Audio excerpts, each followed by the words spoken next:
everybody.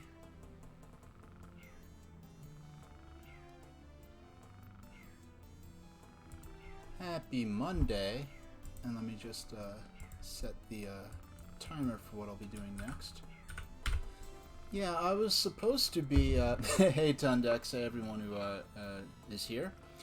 I meant to... I thought I clicked the thing to make the game sound go away, or so I thought. Because this is the first time I've really had a playlist going during my hold screen. But I forgot that clicking the thing to make it invisible is not the same as the thing to make it inaudible. I have some new lighting going on. I got this thing from the store, and you can kind of see what this is. This is kind of sold as like a kid's, like, oh, you know, baby's first, you know, be a TikTok star or whatever kit. But it was actually a decent light, and it also came with a green screen that I'll probably never use. But the light looked decent, and I could use an extra one.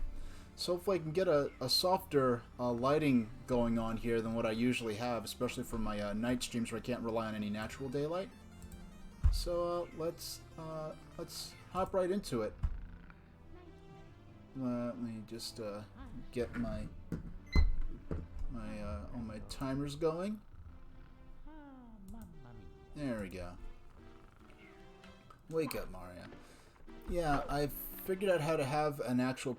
Well, I figured out a few things. One, I think the wall kick works. You have to be against the wall, you jump, then kick. Because it was a little complicated, because it doesn't work like in newer Mario games, like in even Mario Sunshine, they already had the wall kick be its own action, whereas here, because kicking is a separate action... Because kicking is a separate action from... Yeah, like here... Kicking and punching is its own action, whereas in newer Mario games there's no kick or punch, but the wall kick happens just by jumping against a wall. I've been doing alright. I've been looking forward to this stream for a while. I had to cancel my second stream last week, unfortunately, but then it worked out in its own way because I realized, hey, this will be the 30th stream, and because of that I decided to do this, you know, 30th stream anniversary thing, so I'll just play a little half-hour Mario 64. And then look at some of a bunch of magazine coverage, some period previews and reviews of games I've played up to this point. So that'll be fun. Because I tried, I think a stream or two ago, I tried impromptu to... I think I somehow accidentally discovered, like, while I was streaming, that there are all these scanned magazine sources of, you know, 20, 30-year-old magazines. And I tried to sort of put one into the stream in the middle of it, and it didn't really quite work out. But I figured out since then how to do it, and I've also figured out how to do some music. I have a bunch of chiptune music, most of it's from an old project called 8-Bit Collective, and as the name implies, it is open source stuff, so it's not stuff that's gonna cause copyright problems if I play it on stream. Because the chiptune community does a lot of Creative Commons licensed stuff. I think the website itself no longer exists, but I have an archive of all that stuff that... Excuse me. The tram went away. How am I supposed to get back down? Alright. Oh yeah, I forgot. I forgot that I needed to use the cannon to access... Wow, I'm gonna actually have to talk to the Bob-omb. I'm gonna try the wall kick... Oh, actually, that cannon... I guess there's a different Bob-omb I have to talk to activate that other cannon. Yeah, I saw the celebration you had recently. It looks like you, yeah, I saw that highlight. I wish I was there for it in person. Oh, okay, I'm gonna have to actually talk to the Bob-omb and reactivate the cannon manually. Yeah, so you had a bit of an anniversary, or, well, a bit of a celebration, I guess. Hello. It's weird that the talking to people in Mario 64 is with B, and in later games it's with A.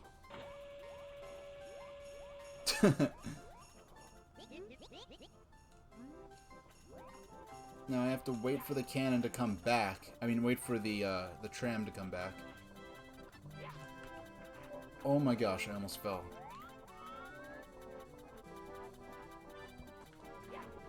Alright. Yay, now I can actually... Now, I forgot the exact aiming for this. So this is going to be a little scary. Because if I miss, I'm just dead. Outright. Okay, we're going to try to... And the controls for the cannon here are so finicky. Alright. Go up a bit.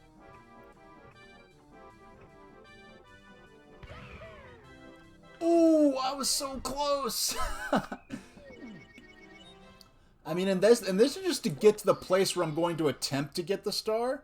This isn't even where I'm... There's no guarantee that I'm... At least I don't have to... I don't believe I have to... I'll have to reactivate the cannon manually.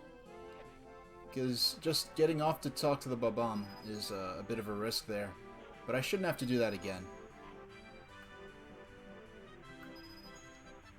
I was looking at some of the updates for the Giga League stuff. Apparently, if you've known about, if anyone's been following the Giga League stuff, they found a game called Super Donkey that appears to be some sort of preliminary concept for what may have become Yoshi's. It was something in the Yoshi's Island art style that does not include Yoshi. It looks like, yeah, it looks like it's the fully realized Yoshi's Island art style, but without Yoshi and a character that appears to be maybe even it's either a new character, or it could be Mr. U from a Sky Skipper, or it's maybe supposed to be Stanley the Bugman, some kind of character in like an aviator's goggle, with like an aviator's helmet and goggles. And in that game alone, that the existence of this prototype basically rewrites the history of the development of Yoshi's Island. So that was interesting in and of itself. But now they've found a Mario sprite that goes with this Super Donkey prototype, and it's a Mario sprite of Mario and an adult Mario in this Yoshi's Island style art style. But he doesn't have limbs. It's like a cross between Rayman and Mario. It is the craziest thing. And apparently they also found a Donkey Kong sprite in this Yoshi's Island-esque art style. And there are monkeys in the Super Donkey prototype. And these monkeys are nearly identical to the ones that appear in the final. Okay, we made it. We made it. Alright. Now, if I can't pull this off, I did this for nothing. We've already gotten further than we have previously. Okay. Just by being able to pull off that...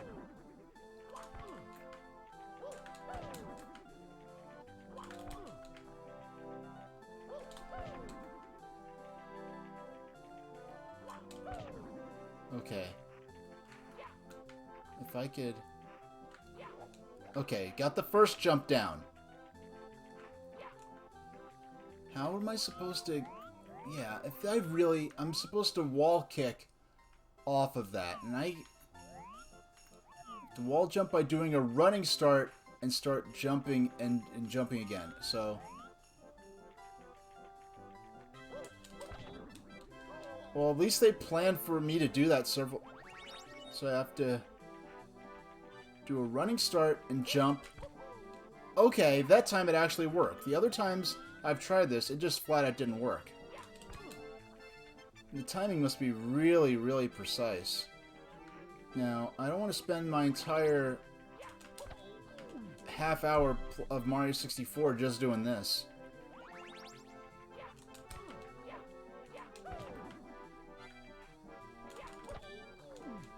It's so inconsistent. This is...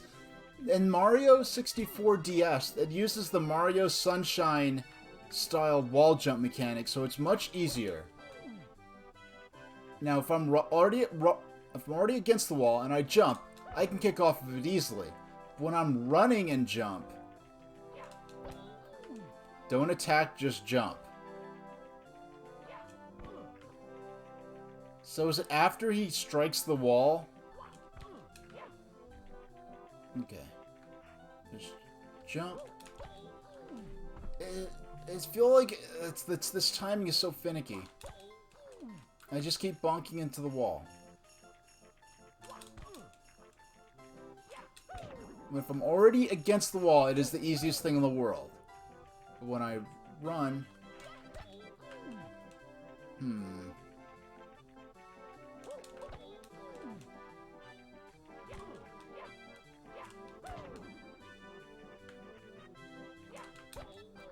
Alright, I'm gonna give this another shot, and if it doesn't work out, I'm actually just gonna leave the stage, because I don't want to spend... I've already spent 10 minutes over here. I like to get at least 1 star. Alright. I'll wait till Mario comes to a complete stop so I could... Actually, let me...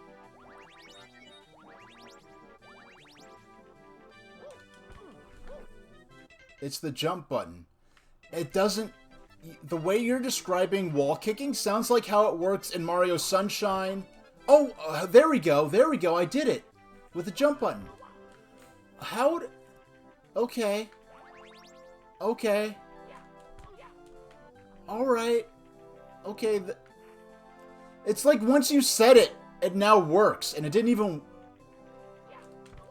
It's like you telling me that gave me the confidence to do it.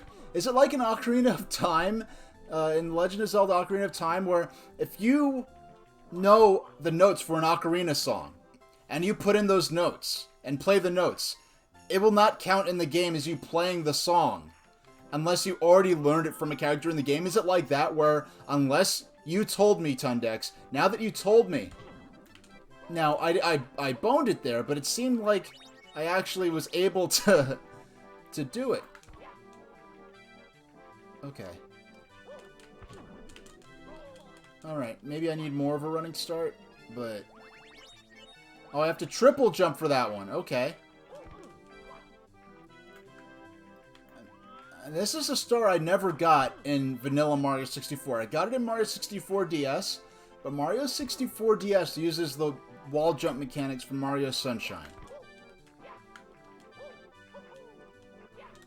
Oh! Okay, well at least I managed to...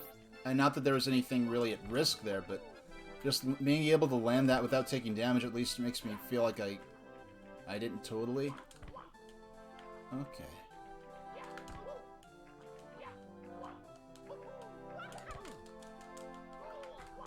Yeah, they knew what was going on when they put this heart here. This is one of the first hearts, recovery hearts in the game that I feel is actually necessary. Oh, I keep messing up the timing for that third jump. Okay.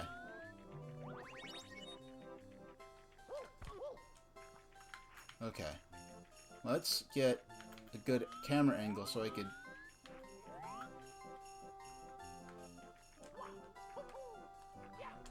Oh my... Something about that third jump I'm not quite getting. Well, we got another 23 minutes, so... Oh! Almost got it. Almost got it.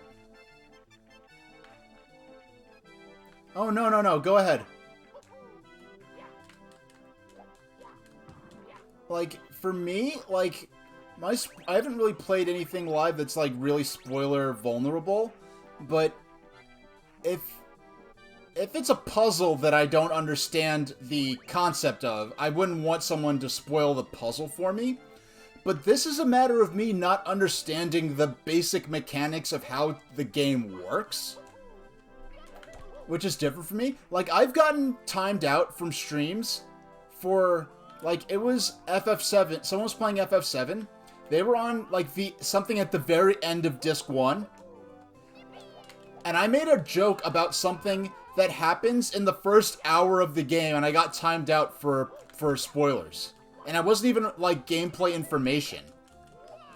Or, it was another FF7 stream. I got timed out for the equivalent of, like, let's say if someone was playing Madden, and they got a touchdown, and I was like, oh yeah, you got a touchdown because you got the ball all the way to the goal.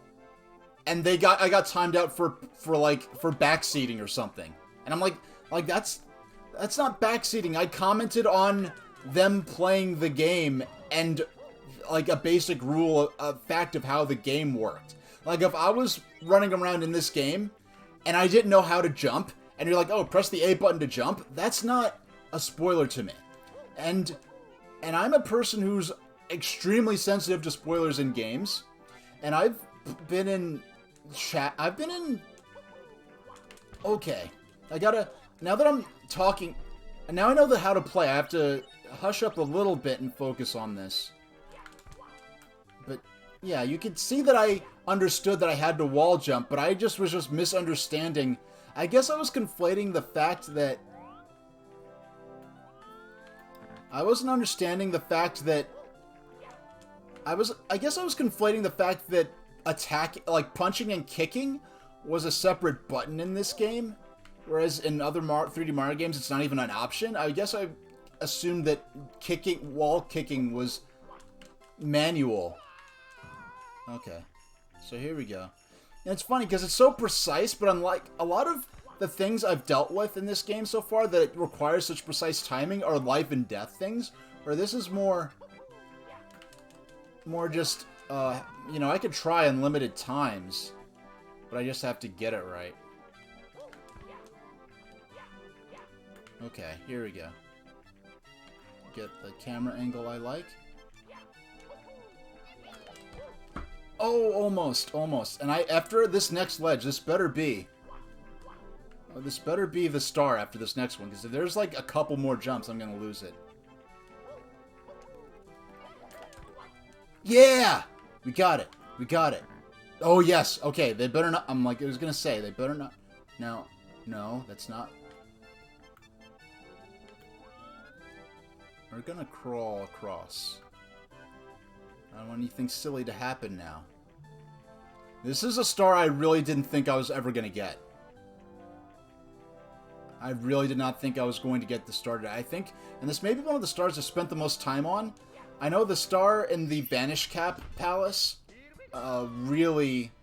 And to be fair to one of the FF7 streamers, I was close to an event at the end of Disc 1 that's very famous/infamous in gaming history as being something a lot of people like to troll streamers by jumping in to spoil. So even though I was making a joke about something in the beginning of Disc 1's, but I guess their mods might have been so antsy about people potentially trying to maliciously spoil it.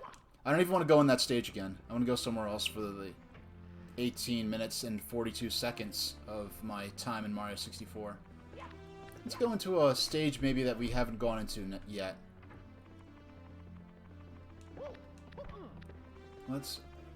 Dare I go into Tick-Tock Clock or Rainbow Ride?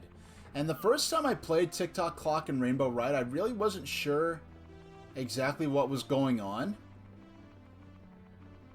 I haven't gone into Tiny Huge Island yet. I forgot the first time I came into this as a kid. I remember that where you have the perspective change that happens when you run towards this painting freaked me out as a kid. Now, like this one, the tiny version is like, okay, it's right there. But the perspective change, like it uses some kind of trick. I don't think the room morphs or anything. I think it uses some camera angle trick. As you run closer, so from the center, if you're not familiar with this, all three of these look the same size, right? But when you run into this one, turns out it's tiny. Or rather small. You run into this middle one, okay, it's about what you'd expect. But when you run towards this one, this is so clever, it's huge compared to what you'd expect. So let's go into the one that dwarfs us first. Pluck the piranha flower.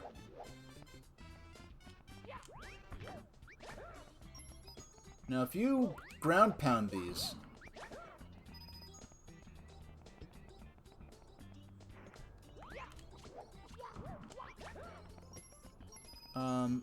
I think I don't know if I jumped into the right version of the painting for the star I'm going for here. You know what? I think I have to be big to get to where I need to be for this star. So let's mess around to see if I can maybe find some other stars instead. Now, is there a hidden number around here? I don't know. I never really... I always, even as a little kid, I found the hidden number stars kind of obnoxious. Like, okay, so I'm just supposed to find 5 hidden things, and I have no idea where they are. Alright, that's great. Thank you, Lakitu. You know, why don't you get a job like the Lakitu that's actually filming? That's... Oh, I don't need extra lives. And then I'm gonna die a bunch now that I said that, but whatever. Yeah, this level, I remember doing pretty good at this is one of those levels that I found really tough as a kid, but one thing I do remember taking note of, can I even get over there? Do I have, oh, excuse me, butt on fire. If I can make it, either I'll make it across, I don't know if I can make it across using the long jump. I can, oh, gosh. Danger, strong gusts, but the wind makes for a comfy ride. Come on. Oh, no. I tried to use the wind to jump over there, but at least now we need to jump into this one, and there's a pipe that'll transform our size when we get to the other side. Hey, Kalaka boy, great to see you. Welcome to my 30th anniversary stream. We got, I don't know if you saw earlier, but I did get a star with the help of Tundex's advice on wall kicking that I didn't think I'd be able to get. Now this pipe here is really the only pipe that we encounter. Oh, no. Okay, there we go. And the fact that what I love is the fact that when you do the version, when you jump in again, the fact that that sound effect plays, that's the only place in the game that you hear that sound effect, because that sound effect in traditional Mario, it's time for your milk chocolate digestive. Alright. Okay, we have to grab a few of these guys. We have to beat a...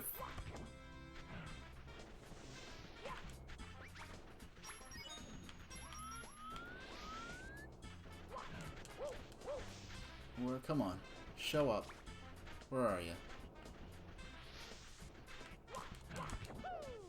Now we got 3 of them. I think... Where's some more? There has to be at least one more.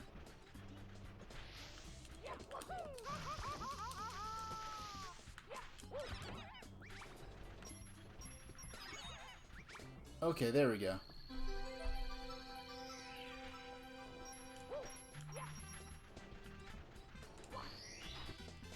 Oh, the small shrink sound. I didn't notice that. No, but for me as a kid, just to make it to that pipe was so difficult. Pluck the piranha flower. We got our first star out of that. Okay. Let's go somewhere else. Let's go on a little tour. Yeah, because of... You know, I found a video on YouTube that was actually talking about how they found this stage kind of creepy because of the backdrop. Oh, excuse me, I didn't mean to do that. You can't see it here, but there's this backdrop that just shows miles and miles of these abandoned houses that look kind of like, you know, maybe like Greek or something, like a Greek Acropolis or something like that. Oh, it's just some coins.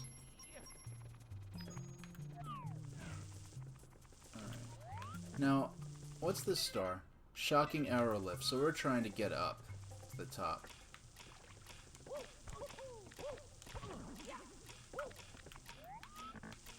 That's a star that I think we'll need the vanish up for. Oh, so that box had one of the... Sometimes if you pass through... Okay, we already found one of the secret spots, but... Okay, we're trying to... No! Doggone. But actually, now that Now that I can wall kick somewhat reliably, I may be able to get up there a little easier.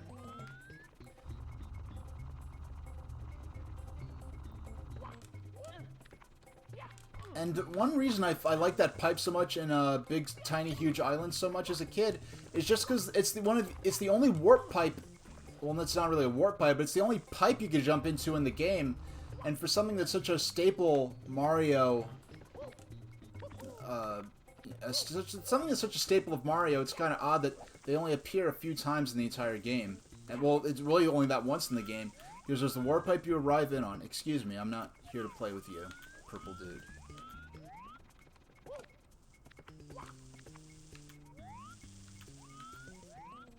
Okay, that's nice and creepy.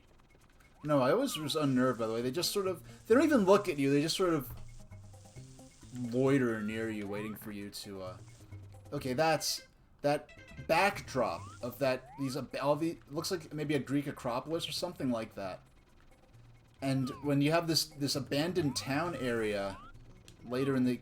Elsewhere that we'll see in later stars in this stage. And probably not tonight, but... I'm just gonna see exactly where...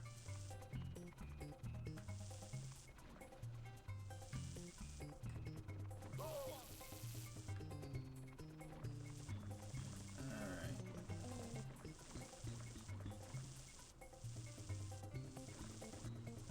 Kind of playing chicken with these guys. Oh my gosh! Okay, when I fell, I did not... When he shocked me, I just forgot. I guess I somehow...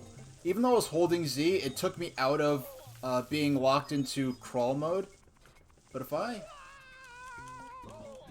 Now, that was a little bit of a risk that I knew I was getting into. But if I landed that right, but if I just do some backflips, I can get back to where I was rather quickly. Alright. And on one hand, this is kind of an interesting game for me, because my experience was... My main times playing Super Mario... Like, I played Super Mario Brothers 1 and 3 a few times at my friend's house. Well, actually, it was a family member's house when I was visiting an out-of-state family member. About a couple years before this came out. But really before then, between 95 and 96, most of my experience with Mario was through the Game Boy games. And so on one hand, I was very familiar with Mario, because I played Super Mario Land 1 and 2, but in other senses, there are lots of things that I was aware were staples of Mario that never quite appeared in the Game Boy Mario games that I was very interested. Oh no. See, what that was 100% me not taking the 1 second to just shift my camera angle to something that gave me a better view of what I was jumping towards. Hey, Raylet 900, it's, isn't the Skybox a city in Spain? Yeah, that would be, I don't know for sure, but it could be like I'm imagining a city in like Spain or Greece up on a hill somewhere. And I know there's this weird abandoned, like, town. Oh my gosh. I didn't land the ground pound there. Now, if I get beat up like that again, I'm gonna probably get thrown out the level.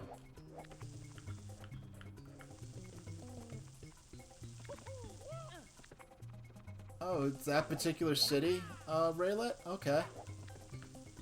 Oh, I'll have to look into that. I never really looked into...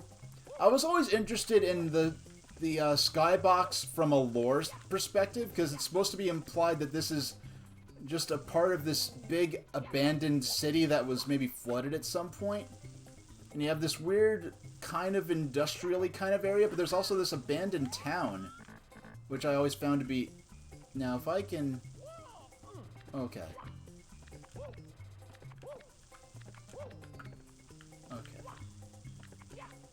I don't feel like it's as easy to crawl as it is in later Mario games to shimmy along. Oh, you like the new camera setup?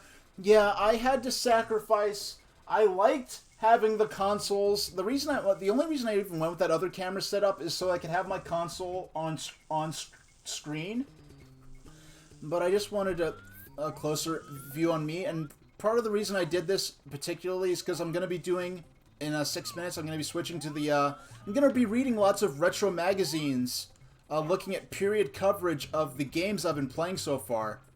I have magazines as early as 1989, I think. I'll be looking at previews of the Game Gear before it was released.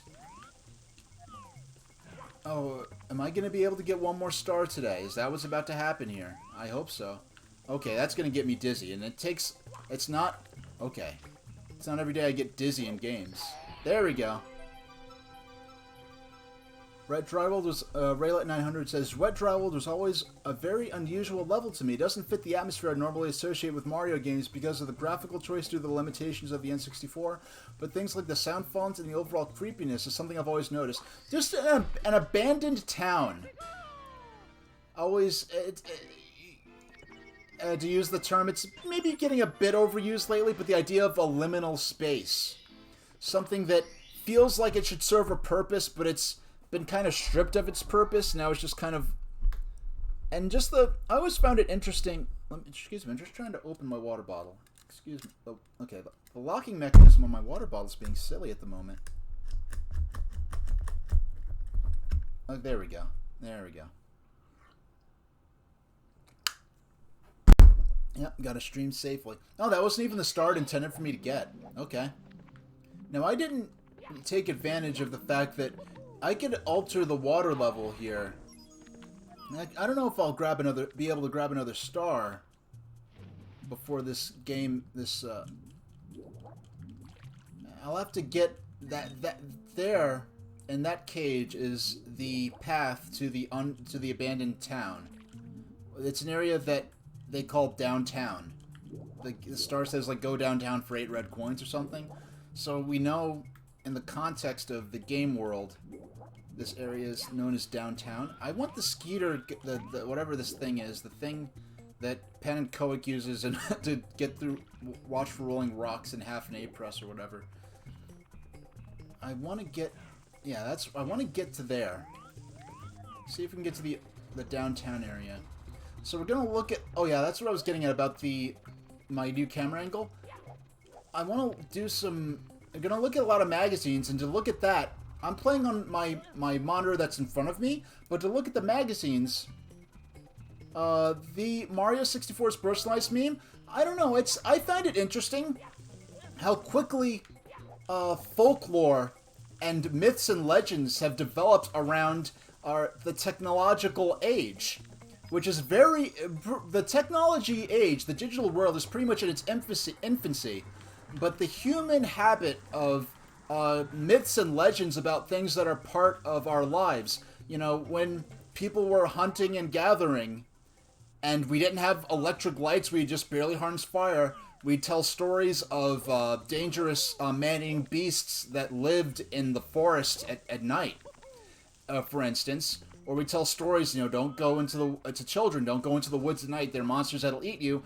And in some cases that was literally true, but we tell stories about, you know, particular monsters that may have, you know, be larger than life, but they may have been, you know, bears or something like that were an actual hazard. And that sort of developed into stories of monsters and of, you know, vampires and other, you know, werewolves and other creatures like that. And in our modern age, you know, once the Industrial Revolution came about and we have the development of the steam engine, by the mid-20th century, we have stories like the original Thomas the Tank Engine books, which kind of take the technology of the day, the high technology of the day, which was steam engines and railroading, and made sort of myths and legends, just stories about, you know, talking trains and talking steam engines. And now we have video games and the digital world, and we have myths about haunted video games or possessed video games and computer games in the copy pasta sort of world. And I find it very interesting that this Mario 64's personalized thing, and the particular emphasis on leaked beta versions of Mario 64 being proliferated right as actual leaked versions of Mario 64 were actually surfaced. It's a really... Yeah, the world... Yeah, if Raylet... I never thought I'd be talking about this on stream. There was a concept that was being... That was pretty... It was far along in development that there are press releases and interviews about it. About a Thomas the Tank Engine movie set during World War II. That was... concerning a father that got separated from his son while during the evacuation of children out of the cities during the Blitz, and they end up being transported to the island of Sodor.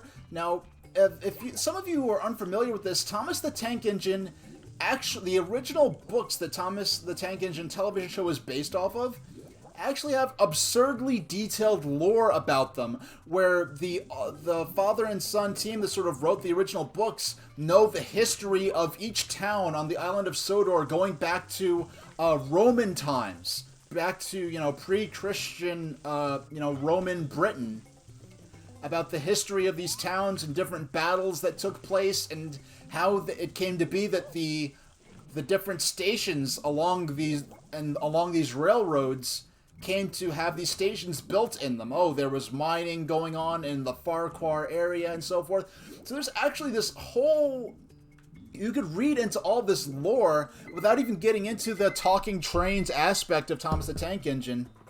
Alright, so I'm going to take a swig of water. Just stand up and stretch a little bit, but we don't have to take a major break yet. I'm just going to stretch a bit. I'm just going to go to the... Excuse me, I didn't mean to resume. I want to close the software. I'm just going to hop into the Wii U menu. And while I do that, I'm going to change our category to just chatting. And what's going to happen is we're going to take a look at the... Just change the name of the stream.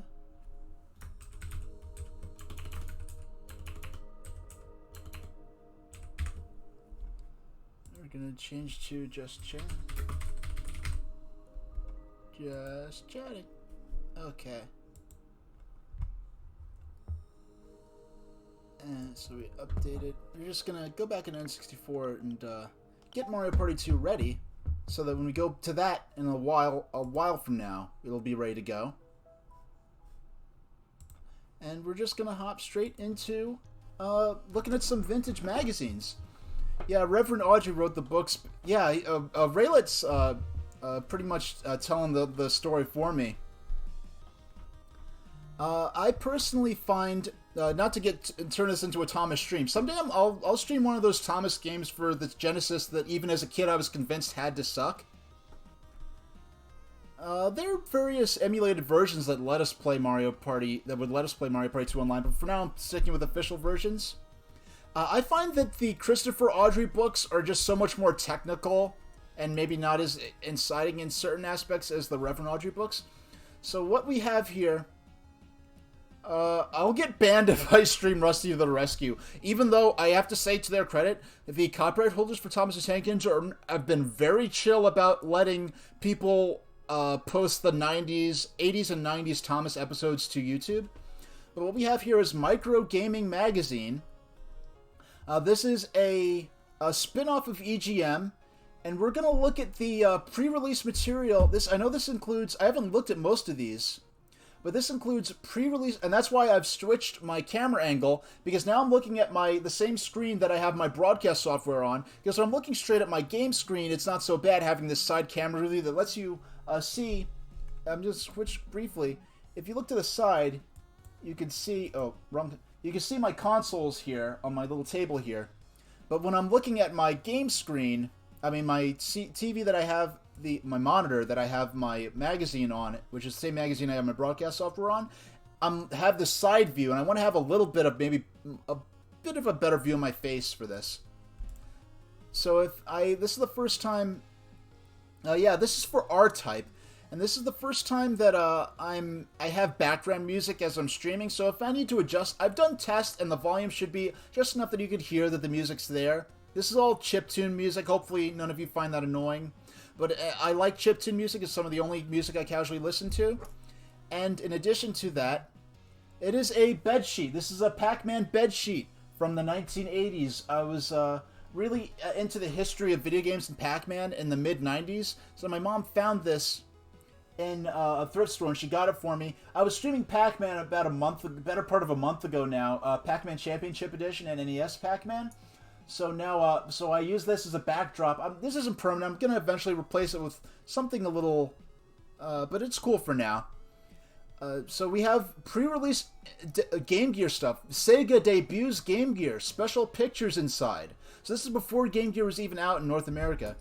GB Fact File Special. Get the scoop. I'm going to move my microphone a little bit so it's more in front of the direction I'm facing now. Get the scoop on Pac-Man. And this is probably going to be the Game Boy version of Pac-Man, which is actually the version I played growing up. Get the scoop on Pac-Man, Ultima, Roland's Curse, and Mega Man with super maps and tips. Special CES preview. Now, before E3 was established, CES, or Consumer Electronics Show, really was the biggest gaming event in North America of the year. I don't know if Tokyo Game Show was a thing yet. But yeah, Consumer Electronics Show, the gaming industry kind of piggybacked on CES before E3 began in 95 or 96. I think it was 95. Now we have, look at this ad for Operation C, the Game Boy iteration of the Contra series. We have this, once again, this obvious alien ripoff artwork. I think they tried to make it, if you look at the claws here, it looks a little bit more mechanical than biological. So, oh, the game, Raylet says the Game Boy Mega Man games are super underrated. I've never played the Game Boy Mega Man games. The only Mega Man games I played are Mega Man X4 on PlayStation, which I rented back in the 90s, and Mega Man X on the Super Nintendo. So I look forward to getting into the Mega Man games properly on stream for the first time. Yeah, very Ridley Scott. It's a bit more of a robot than a living creature, so I think they did that to try to not get sued. So look at this micro gaming special. Now this is a spin-off of VGM, a one-time special. Now on one hand, you could say that because at the time the Game Boy and Game Gear, even though they were so primitive compared to home consoles, they were much closer, the gameplay experience, to what you'd be playing on the home consoles. So in a sense, I feel like handheld gaming at this point got a lot more respect, whereas once you got into the 3D era, handheld gaming had fallen so far behind home consoles in terms of what was possible, because handhelds really couldn't handle polygonal 3D gaming until you got into the like the DS and the PSP era. So Game Gear is here. Check out the specs for this new portable. Game Gear USA, Sega's new color portable is coming out this month.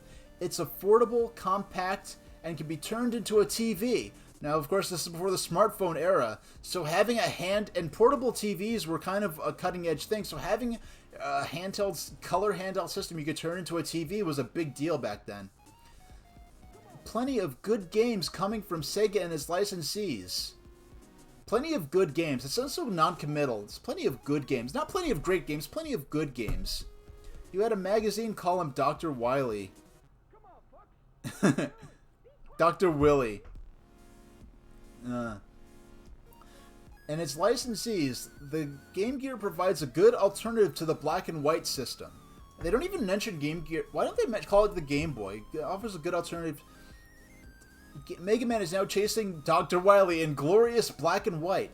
This Megasoft is so good. This Megasoft is so good you won't even miss the color.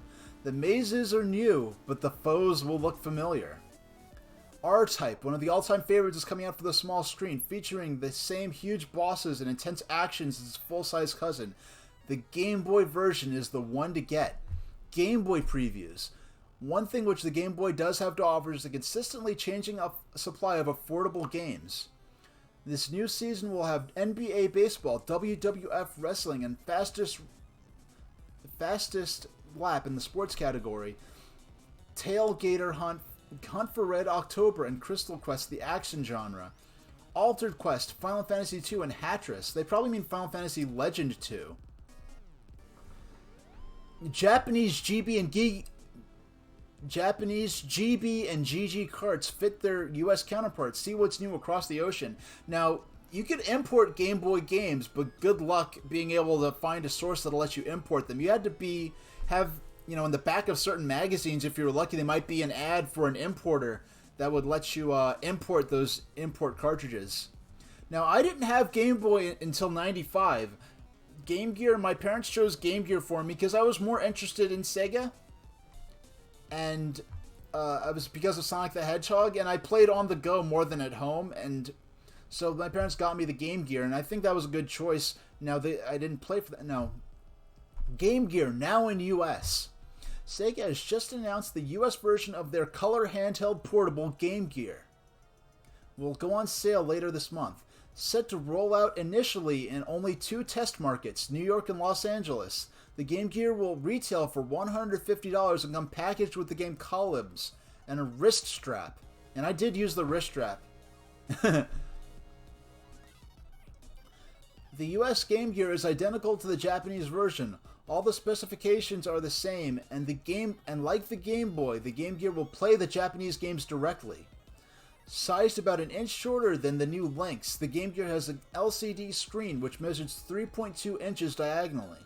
Unlike the Game Boy, the Game Gear's screen is backlit, allowing for game playing under any lighting conditions, even in total darkness. Now, one interesting thing was it seemed like all the color handhelds that were coming out did have backlights until the Game Boy Color. The Game Boy Color was the first system I saw that had a color screen but no backlight. He made it especially for obese American hands. Hey, Hustino, how you doing? I'm just looking at a lot of the magazines for the games. This is my 30th stream, so I'm looking at a lot of the magazines for the period coverage of the games I was playing back then, that I've been playing back then and on stream. The games I've been playing on stream so far that now I'm looking at what people thought of them back then. Seeing how fast the new generation of color portables eat batteries. See, they knew even back then this thing ate batteries. Yeah. Oh, you were lucky to have a Game Boy Light. That was you had to import that unit, I believe, from Japan, because that used it was like the Game Boy Pocket, but it had that cool frosty green screen like those light up watches. I'm pointing to my wrist right here. But it used AA's instead of AAA's. So they're talking about the battery pack. Now,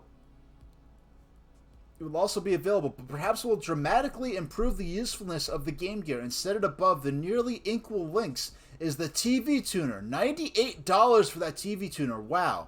This option, though, won't be available till fall, as FCC approval is required. Our Japanese tuner brings in a good picture and adds little to the bulk and weight. The Game Gear is a system that is well designed and will have a lot of use.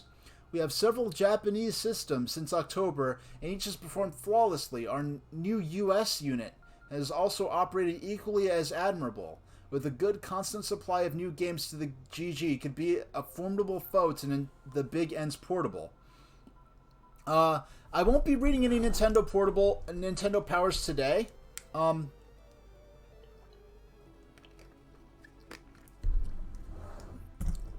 Mostly because Nintendo Power is not as easy to get scans of, because Nintendo, I mean, of all the Nintendo copyright stuff, like, yeah, it's annoying when when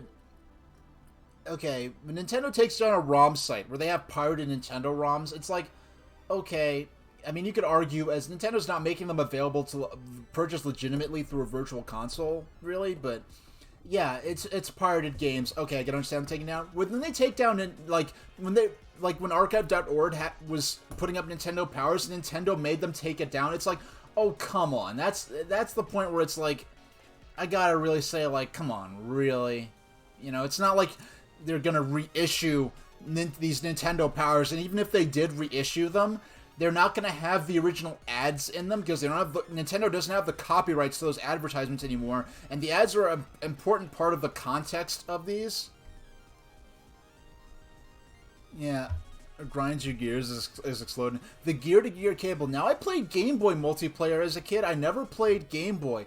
Wow, I mean, only $11 for the link cable. I mean, I say that, but all the same, that was $11 in 1991 dollars. So you have to, you have to adjust that out for today's currency rates. The TV tuner. Now, Pac-Man's back, and Game Boy's got him.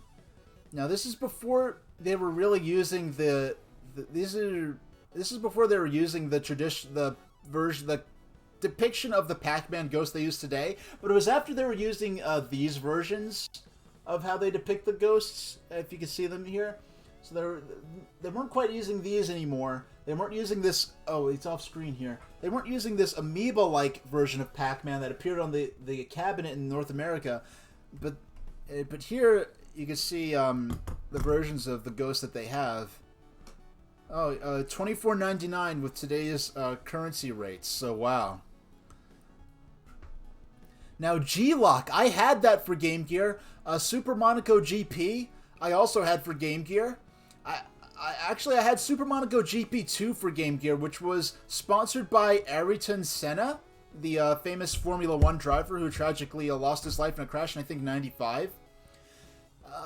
And it's funny because I'm playing this 8-bit racing game. I've played Super Mario Kart in the past. I didn't like it that much.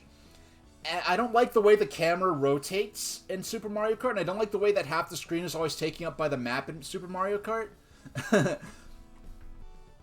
And because of that, I've had people accuse me of, like, oh, you're just spoiled by, modern 3D graphics. And I'm like, how could I be spoiled? You could say I'm spoiled by Mario Kart 64, which was my first Mario Kart game, when I was playing a game that was on an even less advanced system. Now, G-Lock has pretty impressive 3D for the...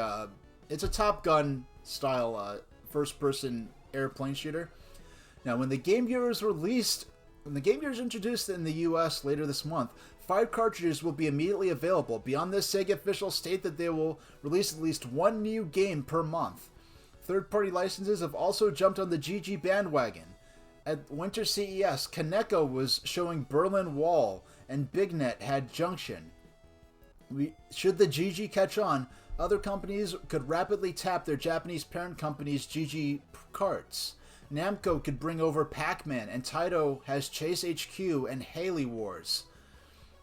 The most obvious, though, is Sega. Should demand require it, they could easily redo their entire library of Master System carts to work on the GG. Moreover, Sega of Japan has plans to do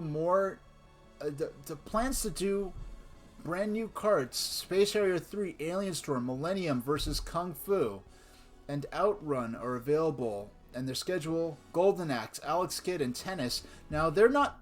This is before Sonic the Hedgehog was a thing at this point, because I think Sega officially introduced the US version of the Game Gear at the Winter Consumer Electronics Show.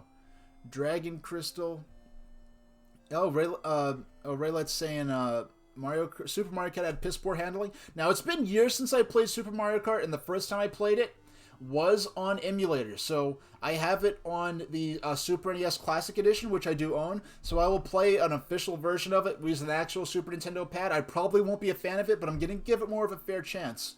Thrilling war simulation game, Power Mission. This is for the Game Boy. This looks like a sort of a cross between like like a strategy game and like some side scrolling shooter.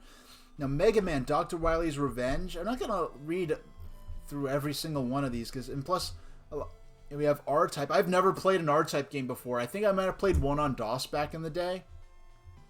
Now, Pac-Man. I want to read through this because this is I had a choice between Pac-Man on Game Boy and Pac-Man on Game Gear. And, okay, Pac-Man on Game Gear is in color, which is close to the original version. But Pac-Man on Game Boy, heck, it is, I can actually play it for a long time because I knew even back then that the Game Gear did not have...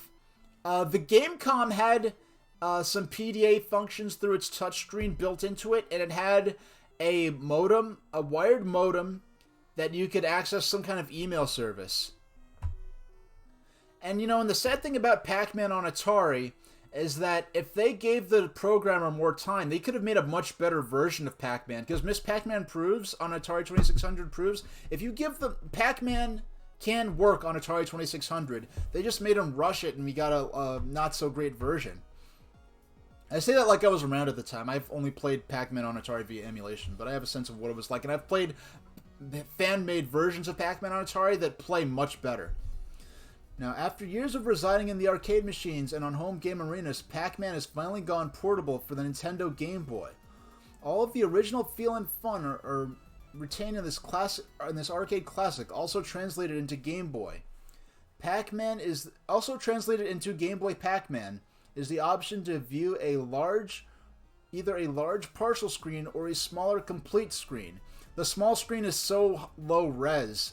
Now look at this here. This screenshot, they had to have taken by editing, they had to have doctored this screenshot together, because just from the vertical height alone, this screen is definitely like taller than an actual Game Boy screen. And I know from playing this that when you have the mode that's this detailed, you can only see about a quarter of the screen at a time. And when you view the full screen version, you have to play, when you view the full screen version in this, it is like squished down and it's very low resolution. I believe the maze is actually taken pixel for pixel from the NES version of Pac-Man, the Namco version, NES version, not the Tengen NES version. Or are they the same? I don't know. Excuse me. Now, each ghost has his own home corner that they must return to after leaving the center. Good players will take advantage of the various save spots located through the board. Now, this is back when they would also kind of, where strategy guide was, offering strategy and tips was just as important as actually giving a sense of what the game played like. And as we get later into the 90s and the early 2000s, by the early to mid 2000s, they really stopped having a lot of gameplay tips and strategy guides in EGM, for instance. Now, look at, they have all these highlights of the different elements. Pac-Man, the ghost, the tunnel, the dots. They tell you how many points. Now, buy a link system now. Now, the infamous thing about the links is that they made a redesign of a smaller links. Oh, Hustino, thanks for subscribing. I'm very sorry that I don't have... I went through the application process for... And I forgot to set the alerts for the subscriptions. I'm very sorry about that. Now, I went through the affiliate application process, not realizing that it would instantly open up, because I wanted to wait until I had...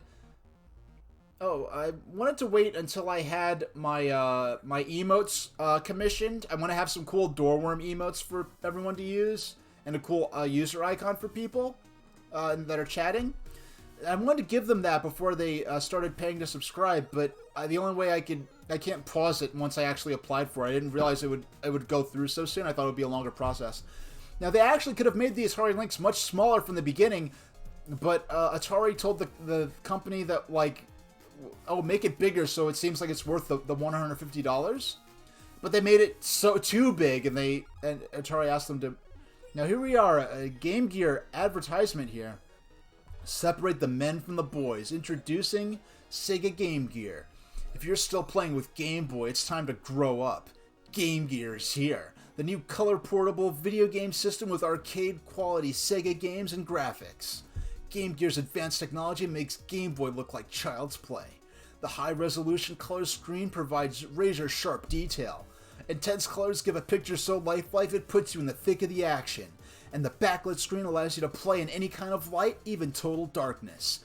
Other features include multi-channel stereo sound and state-of-the-art graphics, like state-of-the-art options like a TV tuner, gear-to-gear cable for one-on-one competition, and rechargeable battery pack for hours of play without batteries. So quit kidding yourself. It's time to get into gear.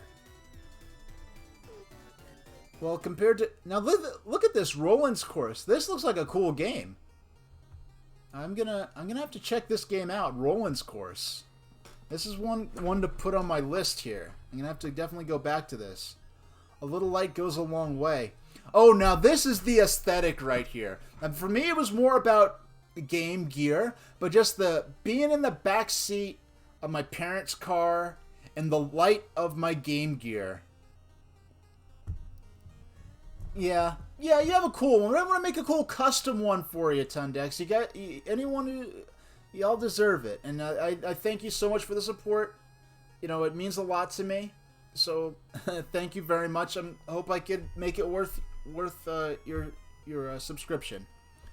Yeah, the being in the back seat of the car and the light of my Game Gear, my imagination running wild. You know, I'm going through Sunset Park Zone and Sonic Triple Trouble, imagining that I'm in Robotropolis from the Sonic Saturday morning cartoon. You know, and then later on, when the Game Boy Color era, I had a device quite like this that I used to play Pokemon Gold in the backseat of the car. Now, Ultima. So, in this brand new adventure game, you are one of 4 brave warriors that Lord British has summoned to regain the 8 runes of virtue from the evil Black Knight. And, you know, Lord British, he's not just the character in the game. He's actually, you know, a game designer. Look him up if you don't know about him. He was really one of those early game designers that tried to have a lot more weight, you know, emotional weight into the choices of the game that you make in the game world, and have sort of higher stakes as you decide how you're going to act or not act as you play through the game. You have the perfect voice for a commercial announcer, like a commercial for something like the Baltimore Gas and Electric Company. Gas, electricity, all the energy you want, all the service you need. The Baltimore Gas and Electric Company. I'll stop now. I can deliver all the copy. Oh, thanks for the 100 bits.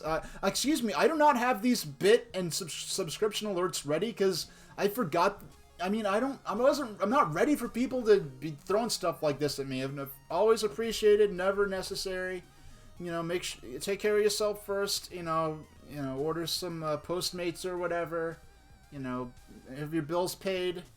Donate to the worthy charity of your choice. And if you have a few bones you don't have anything better to do with, you know, I thank you deeply. Now, this is American Sammy Corporation. And Sega, and this is the company that later merged with Sega to form Sega Sammy Holdings. I mean, they've kept their identities kind of separate, but now Sega and Sammy are joined entities. Now, we're nearly to the end of this already. Baseball 2000, this is one of those games that you could link with multiple people using a special link cable. Maru's Mission, I never even heard of this game. Now, that's what I love about looking at these period magazines. You can look at some of the games that fell through the cracks that you never hear people talk about now. The games that may be worthwhile but didn't become the classics you always hear people talk about. International Outlook, handheld special. Now, look at Woody Pop. I've never even heard of that game before. Similar to Arkanoid. Okay, so it's like an Arkanoid or, oh, look at this. A portable game system with graphics and sound that will blow you away. The NEC Turbo Express. Review Tech USA did a video about this system not lately. Now, this is one of the earliest systems where you had a handheld that was 100% compatible with the base library of games from the home console. One of the first times where you had a handheld that packed the full power of a home console. So this was the Turbo Express was a big deal. Now let's check out another magazine. We got through our first magazine already. Now let's check out. I'm gonna open. Hopefully this works. I'm going to have to do some adjusting because each of these magazines is scanned a bit to a slightly different scale. I'm going to have to make this a little broader. Now I was playing Sonic the Hedgehog on Game Gear when this came out, but I was not reading game magazines till like 94, and all my magazines I had back then, except for one, it was the EGM with the huge EGM Summer Special with Doom in it. Except for that one or two issues, I really don't have any of my game magazines from back then, and even the ones from the later 90s, I really haven't got to look through until I had to get rid of them just to save space. So this is from before I started reading game magazines, and from another country, where Sega was a much bigger deal. Now we're gonna be reading the review for the 8-bit version of Sonic the Hedgehog that was on Master System. It's effectively the same game ultimately. Well, it's a different game really, but for a different version of the same game is what I played on Game Boy, and I did play both the Master System and the Game Gear versions. I actually played my own childhood Game Gear cartridge for Sonic the Hedgehog using the Analog Mega SG. Now this is called Computer and Video Games. Now if you're not aware of the gaming scene in the UK in the 1980s and in the early 90s, especially in the 80s, the home game scene in the UK was based more around 8-bit home computers than it was around home game consoles. And because there was a huge push, even I think actually from the government, to encourage the development of domestic home computing and programming of home computer programs and games. And so there are lots of UK-based home computer manufacturers. So when you have, like Raylet in chat is saying, like the ZX Spectrum was a big thing in the UK. The Commodore 64, the BBC Micro, the Acorn Electron, lots of famous home computers in the UK. And if you were a parent back then, you could either buy a video game console where you had to buy very expensive cartridges, or you could get a home computer that functioned as a computer, so you could do practical work with it, as well as your kid can play games on it, and you could pirate the games much easier because you're copying the games on floppy disks or more frequently on audio cassettes, which the games could be copied on very easily using a tape deck. Now, so that's why it's called Computer and Video Games and not just video games. And Sega was really kind of, with the Master System, was really kind of the beginning of the transition towards video games being more based on home consoles in the UK, because the NES had a very wonky release rollout in the UK and Europe, where there were several different versions, I think maybe even 3 or 4 different PAL versions of the NES that all looked identical to the North American NES, but the games were inexplicably not cross-compatible. There was one made by Nintendo, one made by Mattel, one made for the Hong Kong market that was PAL, and then there was a European version that was different from the Mattel, and then there was one that was called the Nintendo Entertainment System NES version. It was a mess. Whereas Sega had one console, the Master System, and the Master System was coming to the UK about the time when a lot of the kids that had those early 8-bit computers in the early 80s were growing up, they're ready for something more sophisticated, and then Sega came along with the Master System. So the timing was perfect for Sega to take a much bigger... Were there any anti-piracy systems for those formats in the UK? There was various means. They would often come out with a printout that was included with the game. You'd have to print out a code that would be found on the game, or they would come with a manual that would have hints in it that you could only really know what to do if you had the manual. Some even had a little weird decoder thing where you had to drink your Ovaltine type thing to figure out the anti-piracy code to enter into the game. So there were several different means to try to prevent people from copying the games. So that's sort of the context to what we're going to see in this magazine. And mind you, I did learn a lot of this from Stuart Ashen on YouTube. So if you're interested in what I just told you, if you watch his gaming videos, he can tell you a lot more about the... Now here we go. Look, there's a screenshot here. Sonic on Master System. He caused a storm on the Mega Drive, and he's about to turn the world of 8-bit Sega upside down. He's Sonic the Hedgehog. He's been converted to the Master System. He's brilliant, and he's the subject of yet another exclusive CVG review. How do we do it, eh? Now, in North America, Sonic the Hedgehog was the last Master System game released. Whereas in the UK, they were releasing many Master System games into the mid-90s. Hello. Yeah, Raylight. You know what's going on.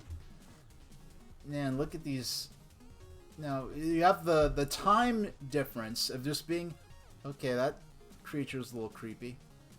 So you have the time difference going on. Oh my. You asked for a cheeky postcard. You think it's funny sending us naughty postcards, eh? Okay, we're gonna not get a... Now this is interesting because we have some Nintendo art here. Nintendo really didn't quite get a very big hold on the North American gaming scene until the UK gaming scene. With the Super Nintendo, Nintendo was able to get a lot more traction, but in the NES era, Sega definitely dominated. In the 8-bit era, well, I can't even say the 8-bit era because the Master System remained a popular option in the UK even into the mid-90s, alongside the Mega Drive. Pit Fighter. Yeah, that's for arcade games here. Virtual Robotic Rampage. Stealing the Thunder from Joe Montana 2 is the long-awaited sequel to Electronic Arts' John Madden Football. Now, yeah, this is interesting that they're covering this American football game in the UK. Now, I wonder... I don't even know... I mean, if one thing, if in the US, I could, dial these numbers and find out if, if these still work. I don't even know how to dial... I think the formatting for UK phone numbers has actually changed since then. Look at those. We have... Shekana have been established since 1978. We are the oldest established company in computer and video games. Wowie. Yeah, didn't want to say it out loud, but Raylight's right. It's probably a adult novelty hotline now. Oh, news! Win a Super Famicom. Now look at this. You're saying win a Super Famicom, and at this point, this is the prototype Super Famicom that has all red buttons and a red switch on it. We really, we could be here all day with this. Marble Madness. Commodore CD-TV.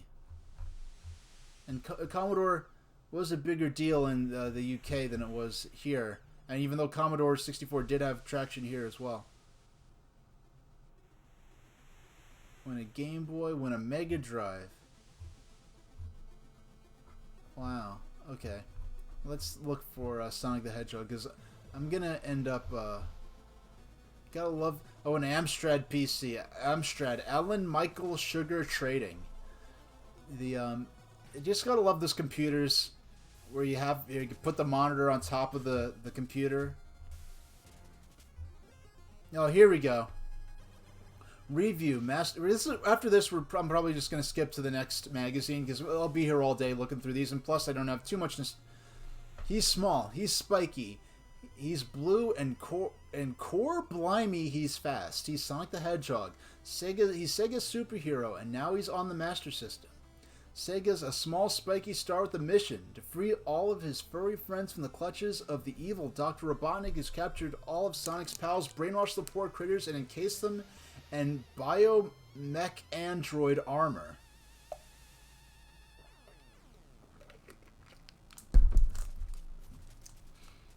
To defeat his friend, Sonic must race through 4 zones, each with 3 side-scrolling levels. No, wait, hold on.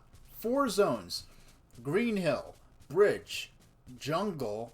Okay, Green Hill, Bridge, Jungle, Labyrinth, Scrap Brain, and Skybase. That's 6. It says there are 4 zones, there are 6. You're really underselling the game here. If I was a Sega UK representative, I'd be like, what are you doing? There's 6 zones. You're telling them there are 4. Okay. To free his friend, Sonic must race through 4 zones, each consisting of 3 scrolling zones. You use the word zone twice. I'm not gonna edit. I'm not gonna try to be their English professor. Okay. I didn't mean to okay, I didn't accidentally made that a little smaller than okay. Let's see if I can make it a little okay, it's a little this is good enough for now. Luckily, Sonic can fight back by curling himself into a ball and leaping into any enemy. Okay, that's covering my face a little bit. I had it perfect, and then I went and futzed around with it. Doggone. If that's small enough, if you could put up with this size, alright. If this is too small, let me know. And also, if my audio for the music or my own voice need adjusting, let me know. To free his friends, Sonic must race through 4 zones. Luckily, Sonic can fight back by curling himself into a ball and leaping into any enemy, skewering them on his spikes. If that's not enough, he can turn himself into a whirling rodent of doom to put paid to the bad guys at a stroke by literally going supersonic. Now, yeah, me reading this for the first time is one thing, but now I'm getting used to all these British expressions, and then they're British expressions from the the very early 90s, so excuse me. Mega on the Master. First thing you need to know is that Sonic on Master System is a completely different game than the Mega Drive version. This is by no means a straight conversion from the system's big brother. The layout of all the levels has been radically changed. The bonus screen is completely different, and the whole thing is blooming brill. Okay, I cannot deprive you of scrolling in on that. So we're gonna give up a little bit of our screen real estate here, just so I could zoom in on this a little better. The whole thing is blooming brill. This is big news for Master System owners everywhere. It means you have your own Sonic game, which even your Mega Drive owning mates can't play unless they invest in a power-based converter to play one of the hottest games around. Magic Ring Malarkey. By collecting the magic rings which lie scattered around the land, Sonic can earn bonus points and a bit of protection into the bargain. Contact with an enemy is neutralized by the rings, but on collision with a baddie, he'll lose all the rings he's picked up. If Sonic has no rings left and collides with something horrible, that's one less life in your quest for success. But here's the good news. If Sonic can collect more than 50 rings, he'll be transported to the bizarre bonus level for all sorts of fabby fun and japes, just the way you like it. This is the one this is the one we played on stream. Yeah, I played both the Game Gear and the Master System versions of this game on stream.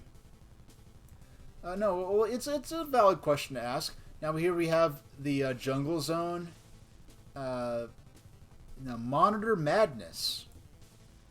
Hidden at various points around each area lie computer monitors, which bestow Sonic with a special bonus when bursted open. Ring gives Sonic an extra 10 rings. Sparkle encases Sonic in a glittering magic shield. I love because I never think of the rings as magic rings. I never think of the invincibility as encases Sonic in a glittering magic shield, which allows him to race through nasties without getting a scratch. Careful though, as this is only temporary. Shield, similar to before, but this surrounds Sonic with a large protective sphere which vanishes upon contact with anything lethal. Magic Shoes makes Sonic faster than ever, however difficult that may be.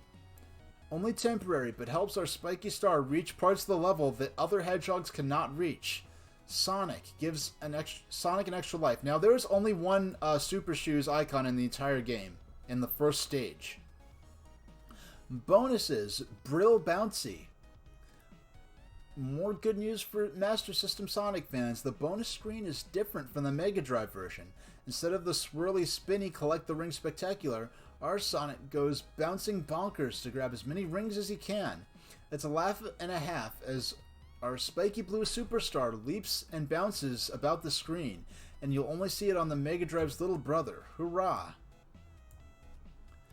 They said it couldn't be done, but Sonic's arrived on the Master System. Look, this artwork is fantastic. They said it couldn't be done, but Sonic's arrived on the Master System, and he looks just as good as he did in Mega Drive form. With the benefit of a few tweaks, the Sega programmers have produced a Sonic game that looks superb, has the smoothest, fastest scrolling ever seen on this machine, and is packed full of new features, including new screen layouts, brilliant bonus screens, and more hidden items and bonuses than you could shake a spine at. My only gripe is that the game is too easy. It's also a fault of the Mega Drive version. I don't agree with the Mega Drive version being too easy, and well, whatever. These are expert gamers and professional game reviewers, so they would be probably better at the game than I would be. Especially since I was a kid back then. But it would have been nice to have a bit more challenge. Still, there's plenty to do in the game, and you constantly go back to it to see whether you missed anything and whether you can improve your score. Back when improving your score was an important part of the game. Ask Santa to bring you a copy. Now, here's the actual review. That was just kind of an overview of it. Map making brilliant. Sonic on the Master System. Now, I want to zoom in on this. Now, Sonic on the Master System even manages to add a few improvements to the Mega Drive original, which is saying something. For example, at the start of each screen, a huge picture of the land pops up on screen, so you always know exactly where you are and which level you are on to have a good old gander at the thrill still to come. Oh, now this image here, this map of the island Sonic the Hedgehog takes place in, this is actually the basis. Well, they used this image of Sonic's island as the basis for how they depict Sonic's world in the beginning of the Sonic the Hedgehog feature film, released last year by Paramount, or actually early this year. Yeah, whatever.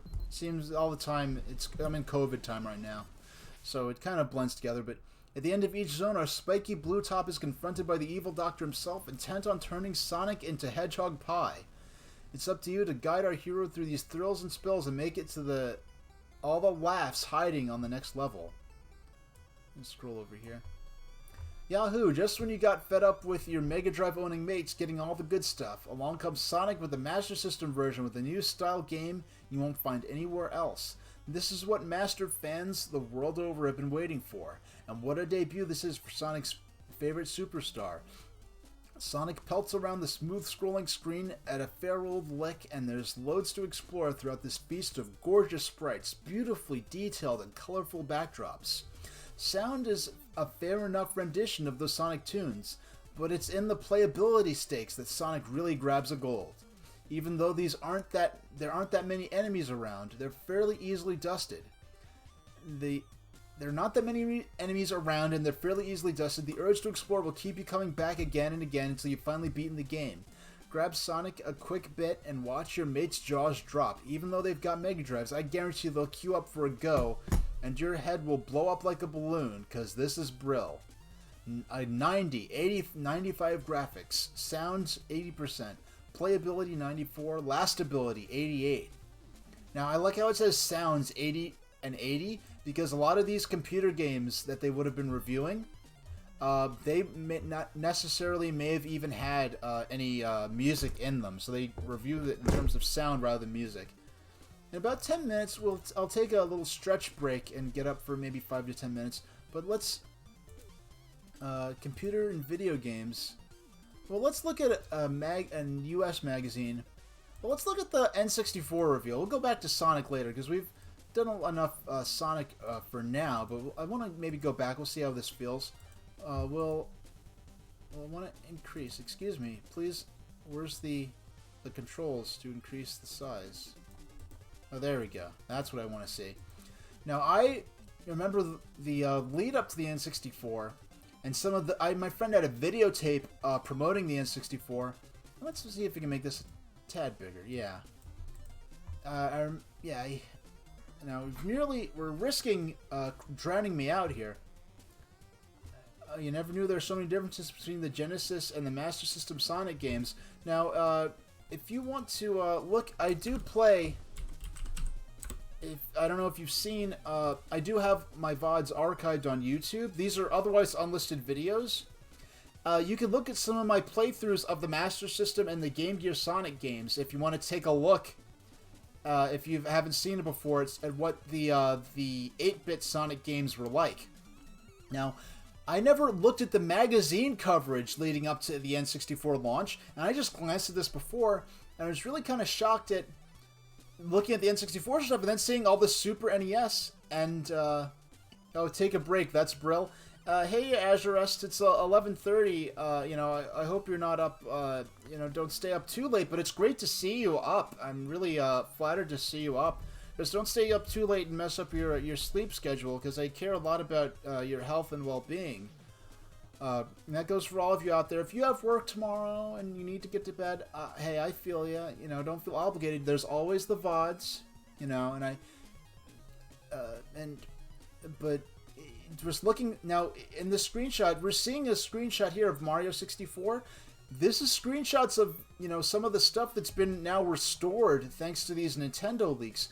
Now, PlayStation games, PlayStation already being out, I think, at this point, Revolution X, DEFCON 5, XCOM, Resident Evil, and now you're looking at some of this NFL game for PlayStation.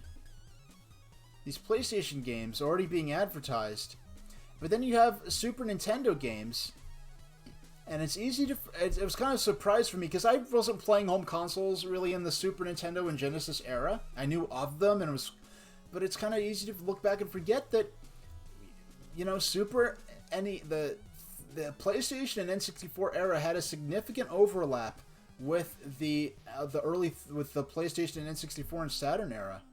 So we have the Super Nintendo Spawn game we have here. Blazing Dragons, never even heard of this game before, and if I did, I really didn't remember it. Now this is a cross-page ad. So here's Blowing the Fire on the left, and then you see the fireball on the right.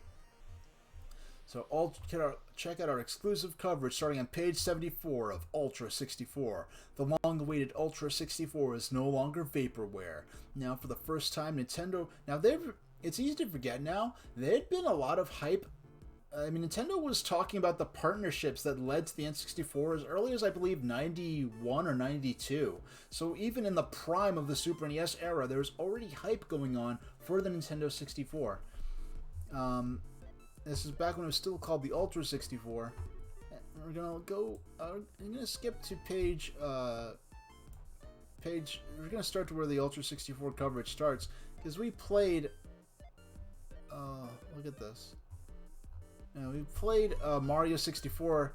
Oh, look! An ad for the first Rayman on Atari Jaguar and PlayStation and Sega Saturn. I've only played the Game Boy Advance version of the original Rayman. For information, call 1-800-UBISOFT. Back when, you know, before, come visit us on the net at Ubisoft.com. I wonder what that early version of Ubisoft.com must have been like. But yeah, we're gonna scroll down to the cover story, which is the N64 preview. Oh, it's got some Jaguar coverage. Killer Instinct for Super Nintendo. Oh, Tails Adventure. I have this on the 3DS Virtual Console.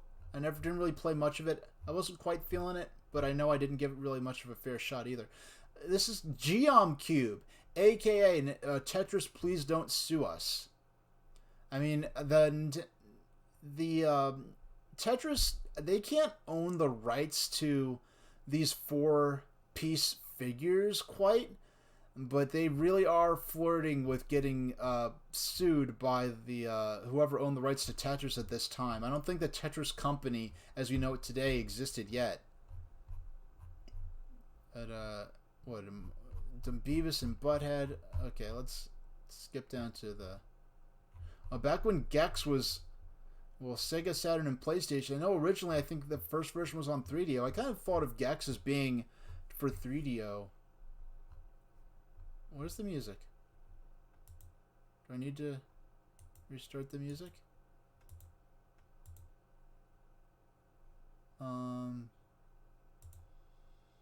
Let's just there we go. Yeah. Okay, let's go down to...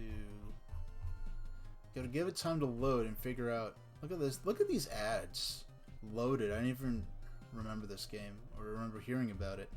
Primal Rage. Zone Raiders. Tempest 2000. DEFCON 5. Did I overshoot the N64 coverage? Oh wow, it's... Okay, I overshot it. It was page 75. Excuse me, I just flat out overshot the N64 coverage. Oh wow, we have interviews here. Nintendo's Lincoln speaks out on the Nintendo 64. Alright. We have 2 minutes before my planned break. so I'm gonna just add the. Oh, excuse me. I didn't mean to do that. There we go. We want to move this up here. Oh, excuse me. I keep trying to.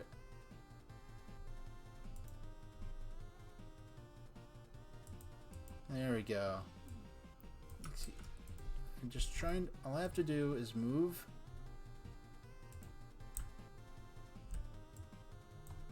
Why won't it? I just don't want to block.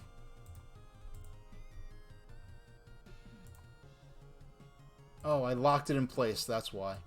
There we go. That's much easier. All right. I'm just gonna give myself, maybe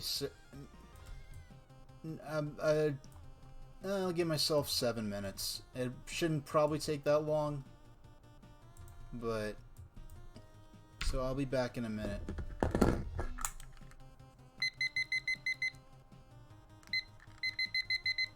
Alright, I'll be right back.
Alright, so I'm back a little early. I hope no one was like, oh great, I could put in a microwave burrito that takes exactly 6 minutes.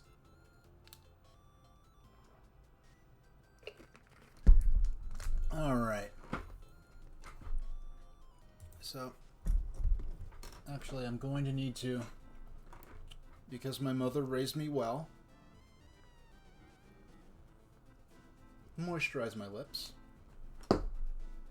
And get rid of the timer. And my microphone's back on. Okay, so let's go.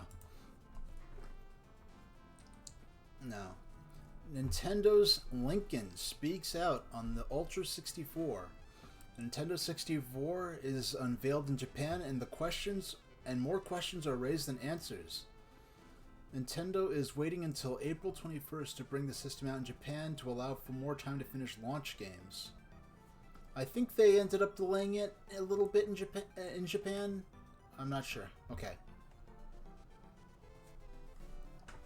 I just have this very specific spot I have to stay in because otherwise the magazine's going to totally crowd me out. So, the AGM editors caught up with Howard Lincoln, the chairman of Nintendo of America, at the recent Sho Shinkai trade show in Japan, which I believe, the Sho Shinkai trade show in Japan, and got the latest information on their new Ultra 64 game console, which is scheduled to be launched in America in late April 1996. Yeah, they ended up pushing the system to September in North America. One of the main problems we've been hearing has to do with lack of games they are working on. You will see information in the near future. Wait. Oh, okay. Alright, I read it like this. Like, lack of... Okay, I didn't read that correctly.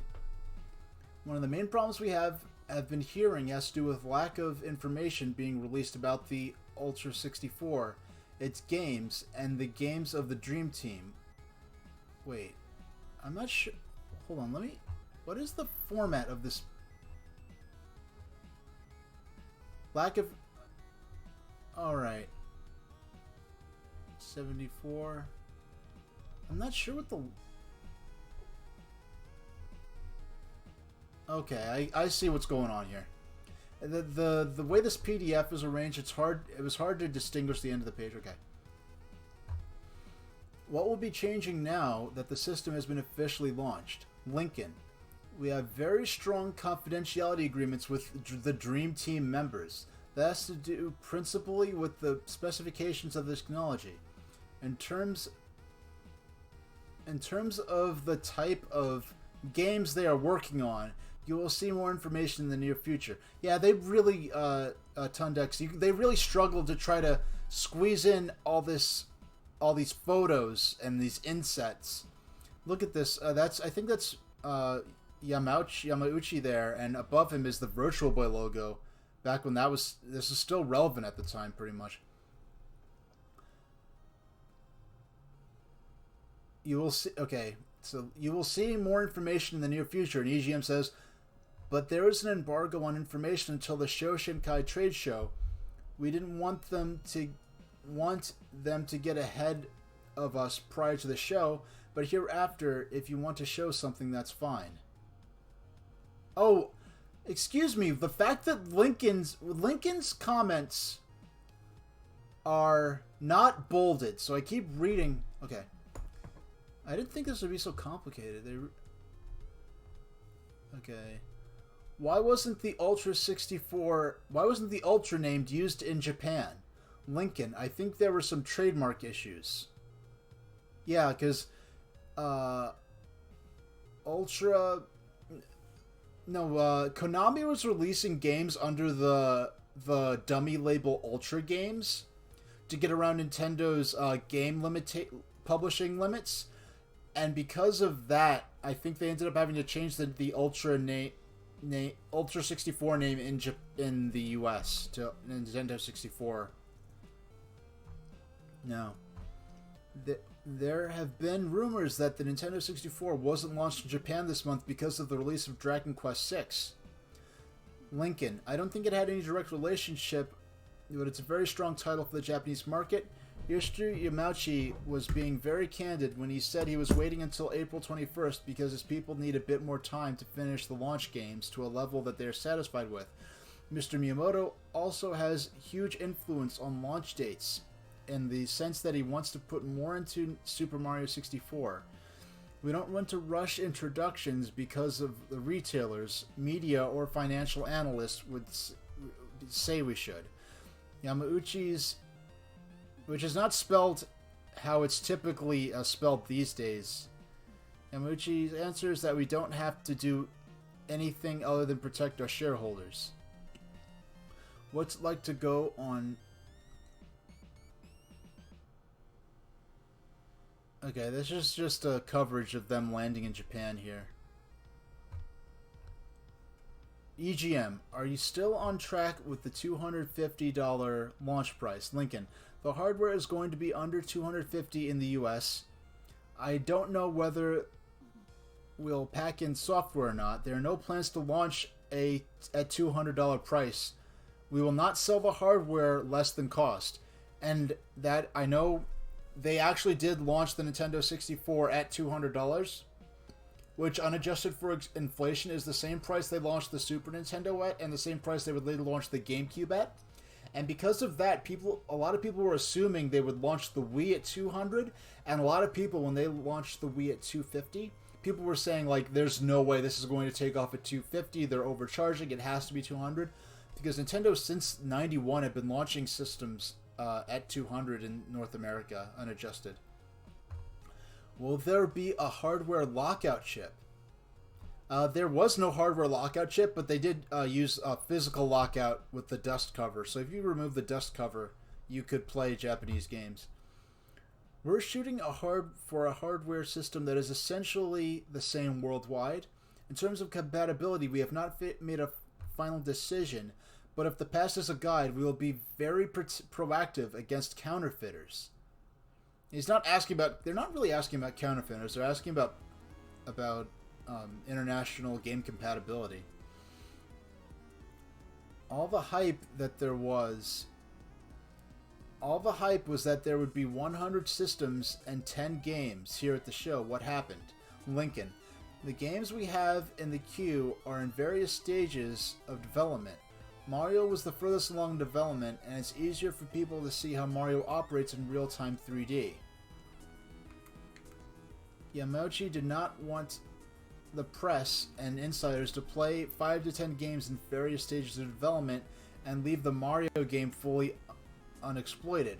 Yamauchi made the final decision.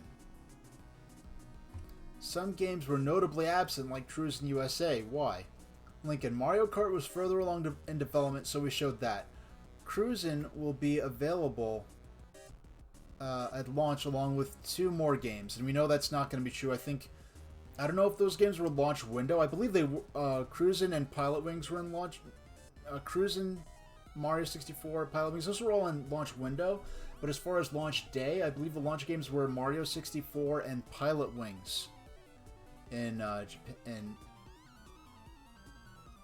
Okay, excuse me, I'm multitasking a tad here, but is some of the difference due to the new low price? No, okay. The games will be about $100 in Japan. How much in the US? The US price will be in the $60 to $70 range, similar to what the 16-bit games are now. Is some of the difference due to the low price on the Meg 64 chip?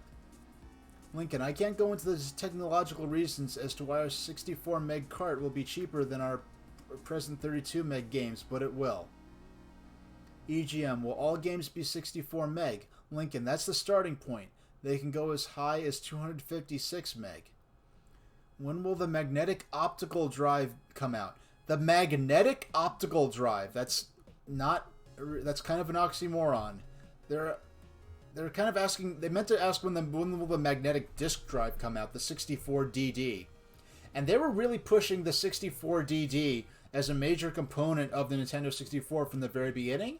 But of course, we all know, as Nintendo learned later on, if you want to have some kind of gimmick be an important part of the system, you really need to have that built into the system from day one. So, when will the magnetic optical drive be out? Before the end of 1996. Yeah, right. You will see the product before the next Shokenshai show. Yeah, the 64DD ended up coming out in 1999 at the very twilight of the N64's lifespan in Japan only. And they released it kind of... Oh, excuse me, I'm just multitasking a bit. Excuse me, I just have to... There we go. Now, what is the purpose of the cartridge port on the controller? Now, the C isn't lost in the scan. It just says cartridge instead of cartridge, because there was just a typesetting error. What is the purpose of the cartridge port on the controller? The idea is that you can customize some of your games. You can store them the same way you you can store the way you set up your baseball team and take the controller to someone else's house and play the game your way. Ken Griffey Baseball is being developed now, and will take full advantage of that feature. Now, the N64 memory card was originally intended for bringing custom data to other people's houses for multiplayer gaming. And what ended up happening is a lot of companies like Konami were being cheap, so instead of paying to have a battery backup in their cartridge, they actually used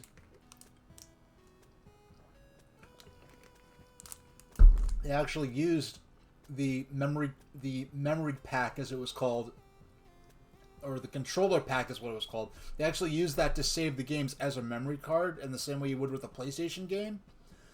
So you had games like Mystical Ninja Star and Goemon where you actually saved the game to the memory pack itself. Whereas when Nintendo used the memory pack, it was for stuff like in Mario Kart 64.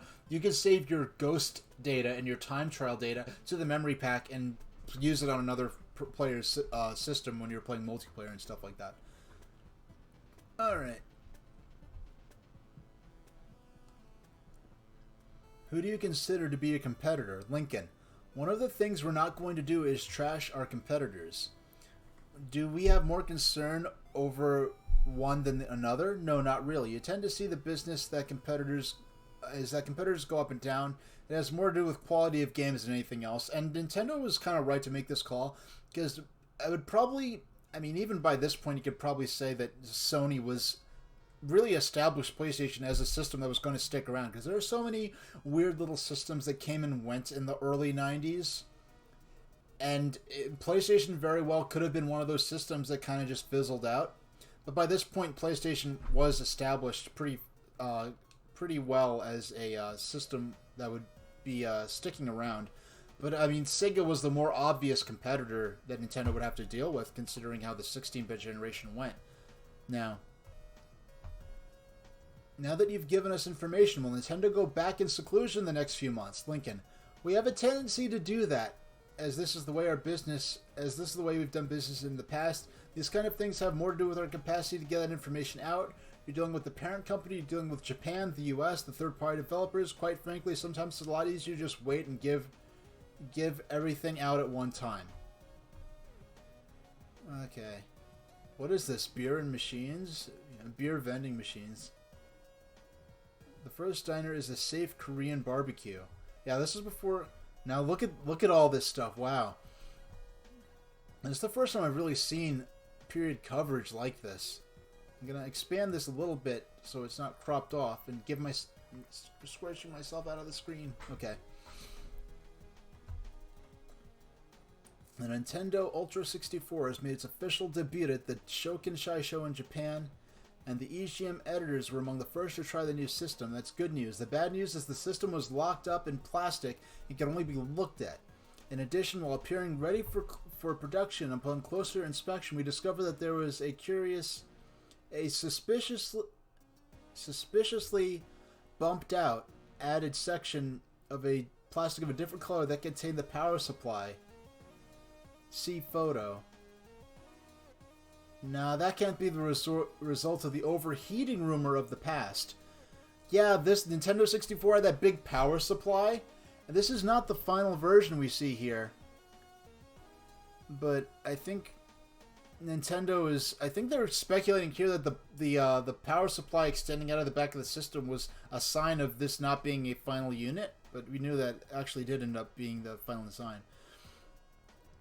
That aside, the systems were quite real, each running especially prepared EPROMs of Super Mario 64 or Kirby Bowl 64, which after a very long development cycle ended up basically becoming Kirby's Air Ride on GameCube. The present configuration of the system looks very much like the earlier photos, with the cartridge port on the top, 4 controller ports on the front, and a power supply and audio-video port on the back. The Ultra 64 will use the same AV cables as those used on the Super Nintendo. There are no apparent expansion ports on either side, and the bottom is not visible, but Nintendo officials stated that this is where the expansion port for the optical drive will be located. Now, they seem confused. I think because Nintendo calls it the 64DD for disk drive, they seem to be mistaking the magnetic disk drive for an optical drive, and that's not what this is. It's not a CD drive. And I didn't even understand that at the time. I was like, I thought it was a CD inside a cartridge. No, it's not a magnetic disc inside a cartridge. Regarding system specs, Nintendo is again quite secretive and vague. Off listings of the official specs is duplicated below. And you see they wrote below, but it's actually to the side.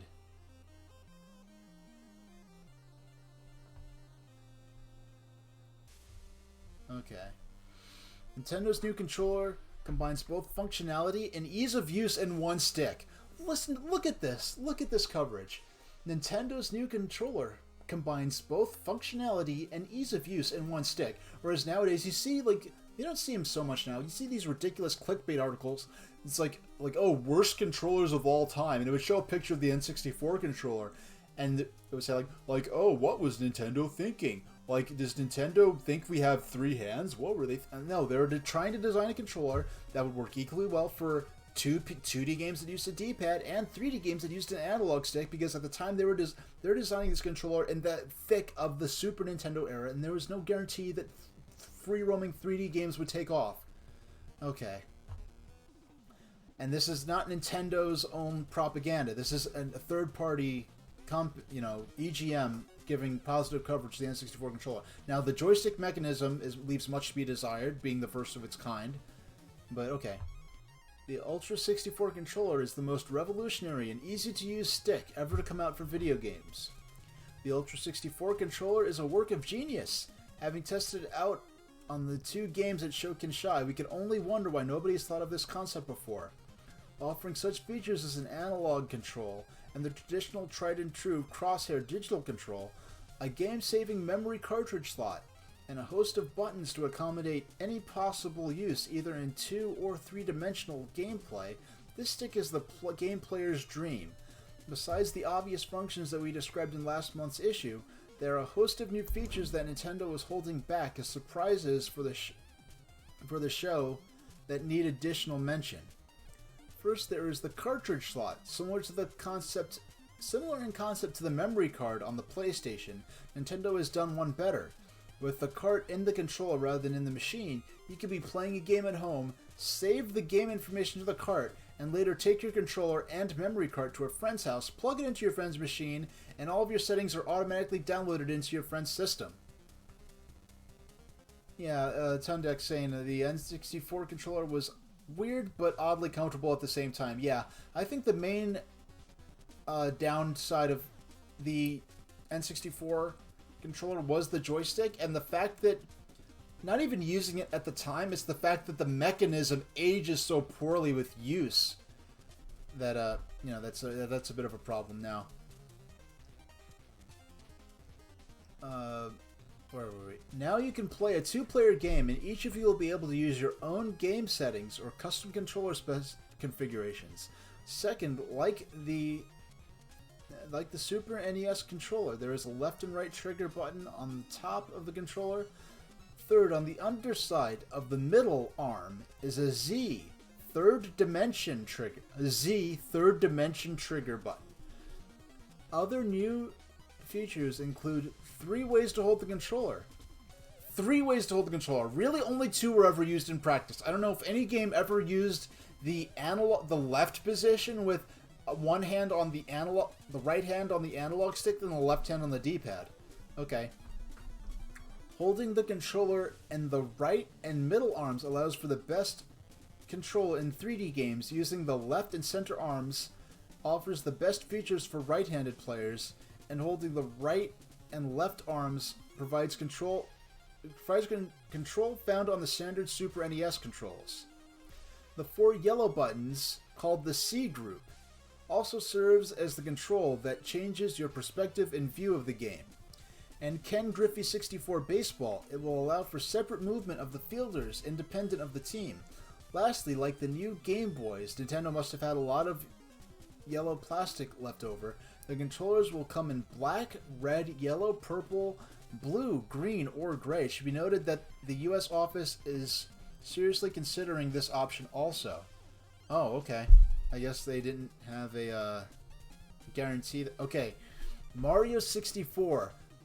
Looking at this Wow, look at this. 3D Super Mario 64 tentative name, because it was no guarantee that they were going to stay with the name Super Mario 64. We have Beta Womp's Fortress here. Yeah, these top 3 screenshots are of the beta version of Womp's Fortress. Now, if we scroll... Oh, excuse me. Okay, good. Alright. Thought I boned it up for a second. Okay. Breaking away from the usual 2D boundaries that plagued the series. I mean, the 2D boundaries that plagued the series, they're making it out like people were playing Super Mario World, like, oh, this game is so limited, if only it was 2D. I mean, this is really... I mean, at this point, they're making this game. No one ever thought, a lot of people never thought they would make a 2D Mario game again. And now we have the new Super Mario Brothers games. Now people are sick of those, but people really thought they would never make a 2D Mario game again. People thought that this was the end of 2D gaming in a sense, and it really seemed that way for a while. Breaking away from the usual 2D boundaries that plagued the series, the game offers more techniques. I mean, and this is in a world where the last major mainline Mario game was Super Mario World on Super Nintendo, which was 5 years old by this point. Mario games can finally rejoice because Super Mario 64 is seeing the light of day on Nintendo's Super System, breaking away from the usual 2D boundaries that plague the series. This new game offers more techniques as well as a unique perspective. Super Mario 64 was one of the 2 actually playable titles to appear at Shoshinkai.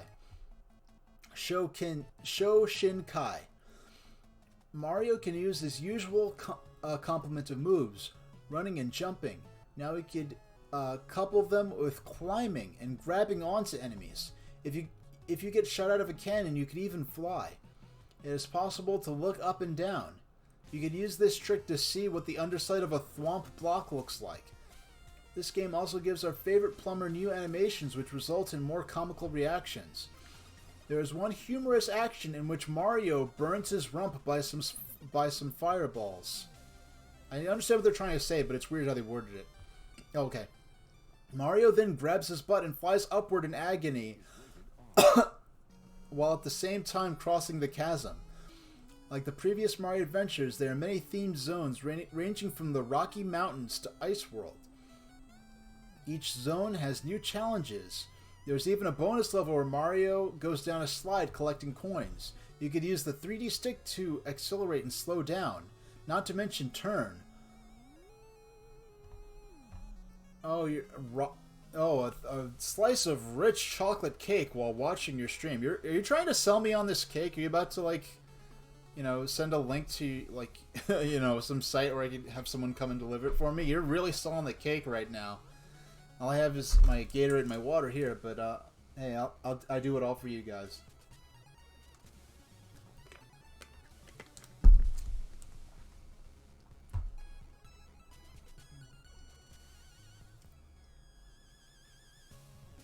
Well, this 64-bit Mario has a new twist on the classic water theme, and the world's deep water.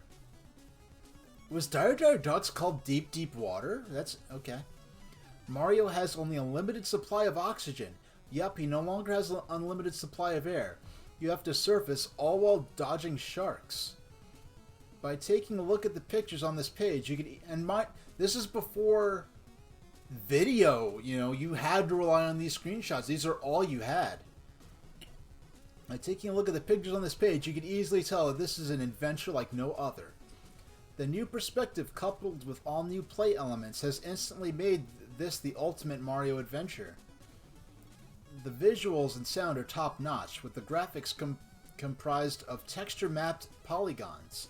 It makes full use of the 3D controller for all the tricks and strategies.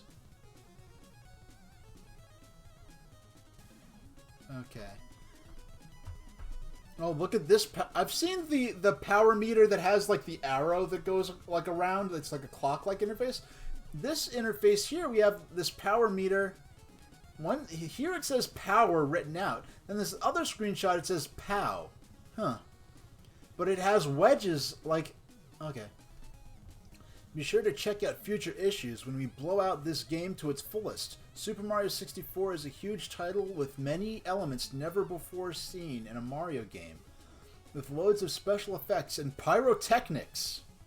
We're pretty sure you're going to want to play this one until you drop.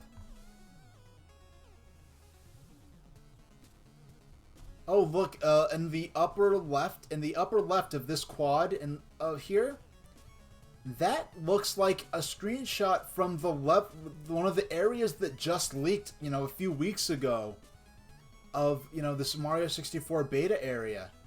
So we have this screenshot here, and now, only a week ago, we actually can see what it's like and play through it. Now, Kirby Ball 64, also known as Kirby Bowl 64.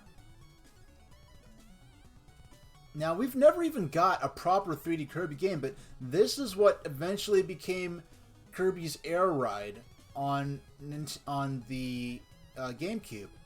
This Kirby Ball 64 got renamed Kirby's Air Ride. It's still an N64 game. Then it got canceled, and then it got resurrected as a GameCube game. Pilot Wing 64. The original flying title that helped launch the Super Nintendo is scheduled for release on the Ultra 64. The original 16-bit version previously used previously unseen scaling and rotation abilities to impress players with the ability of the machine's processing power. And what better way to introduce their newest platform to have a repeat performance of their premier flight sim with an action feel. Pilot Wing 64 pushes past the original and gives the player a more realistic floating experience. Okay.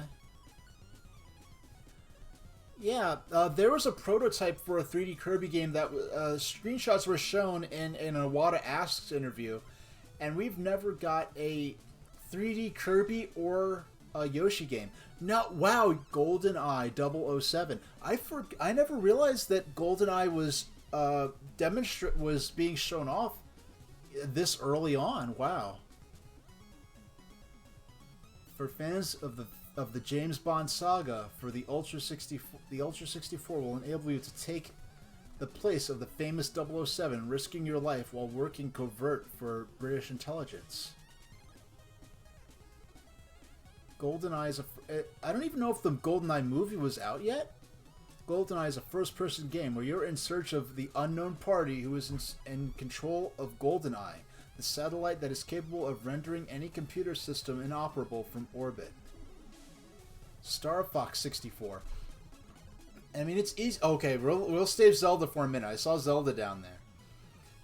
Nintendo's... Now, this kind of gives a little more context. This is like 96 that they showed this. I think 1996. And so they're showing off Star Fox 64, and it kind of makes sense in terms of marketing why they'd canned Star Fox 2. It's unfortunate they did, but I'm glad we eventually got. I'm so glad we got the official release of Star Fox 2 before this leak, because it would suck if the only release of the final version was through this leak. But anyway,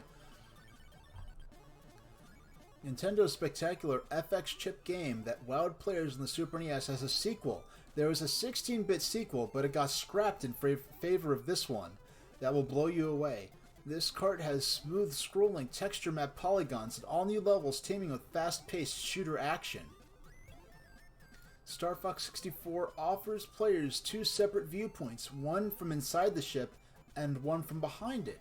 The scrolling is much smoother than the 16-bit version, and the texture mapping adds a lot of detail. This cart is still early, and many story elements will probably be added. Right now, the levels look similar in concept to those of the original, with your ship following a specific track. You can still do barrel rolls, throw off enemy shots. Barrel rolls to throw off enemy shots. Overall, Star Fox 64 looks like it's a lot of fun.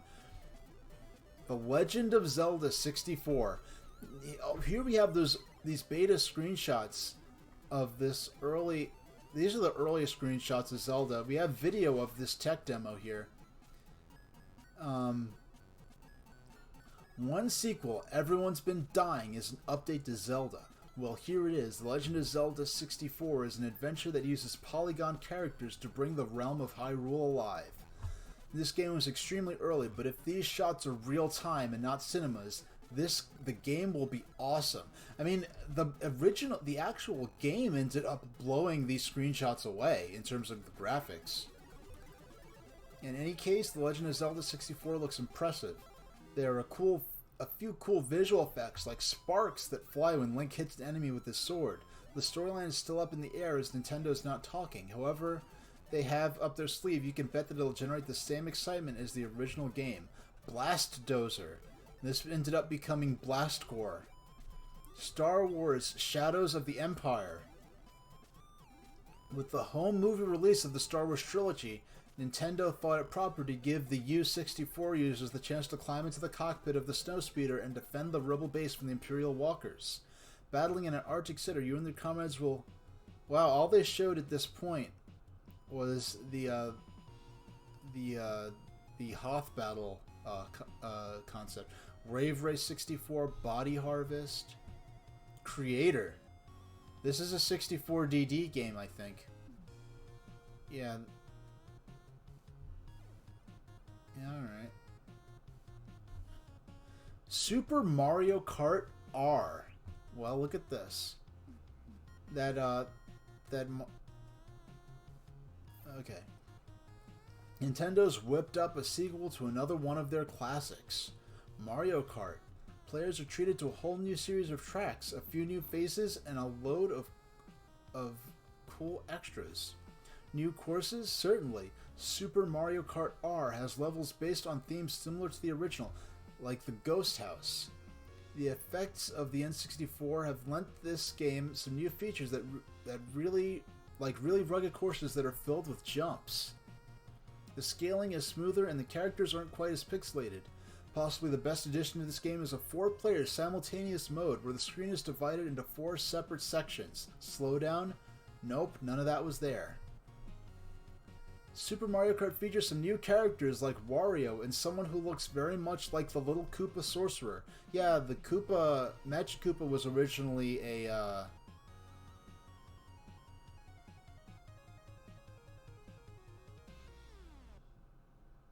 Yeah, Magic Koopa was originally playable in these. Alright. Here's an ad. Alright, that's it for the N64 coverage. I mean, we're not even barely halfway through the magazine, jeez. Let's check out... There's a Mario 64, that was EGM 78. There's a Mario 64 preview in 86. Well, actually, all right. I mean, we have a lot to choose from. Hey, let's check out. Well, that was the N64 preview. Let's check out the reveal of the GameCube, and then maybe go back and look at the Mario 64. Now, I remember. Let me just I have to provoke the. There we go. That's what we want to see. Is this going to be? It's flirting with being too big. All right. Over on the side here. If I have to adjust, I will. I remember the day. I was in my room. Nickelodeon was on. It was like towards the tail end of me being interested in Nickelodeon. And I just finished my homework, and my mom or dad brought in the mail, and I saw this, like, well, I was already interested in PlayStation 2, and the Ultimate Guide to the PlayStation 2 launch, and the new Nintendo systems, not one, but both the Game Boy Advance and the GameCube are visible. Before this, we only knew it as Project Dolphin. So the new Game Boy is there, and the GameCube, and my first thought was, wow, because this wasn't too long after Apple revealed the Power Macintosh G4 Cube, so I thought, wow, everyone's making cube-themed electronics these days.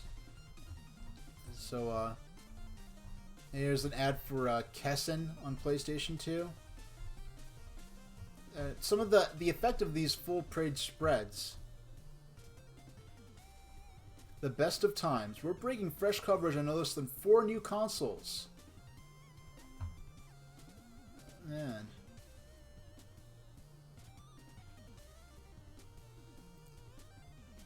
Alright. Alright, let's go straight to, look at this ad for Majora's Mask. I remember this ad. This is a full page spread, but so you kind of lose a bit of the effect. Yeah, ominous image here. And, not just because the World Trade Center is in this picture. This was like 2000, so this was like a year before the terror attacks. But now this moon, look at this. This moon is way too small to be in scale with Manhattan. Like, the moon should be way bigger than that. But you have Madden. I'm just gonna scroll through here, looking at some of these ads.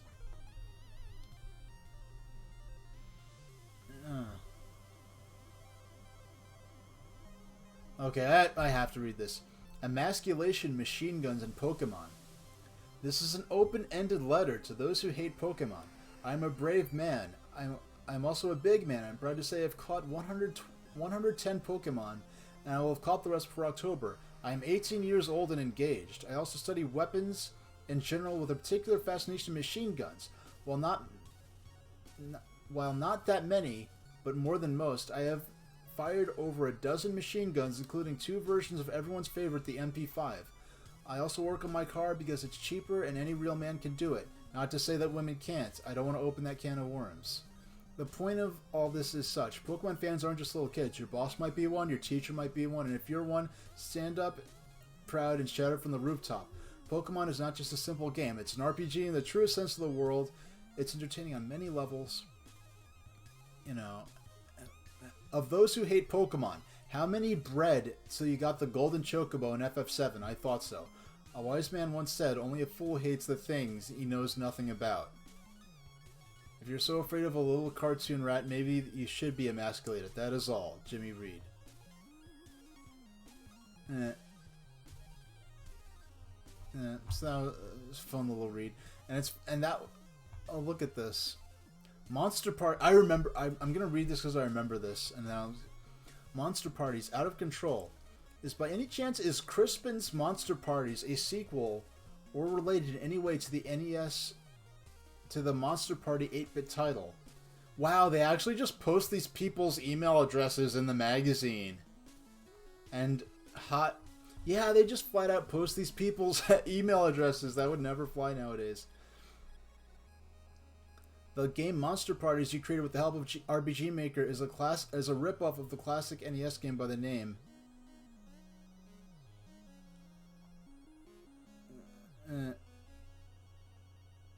Yeah, Crispin Boyer, I think his name was, one of the writers made a game called Monster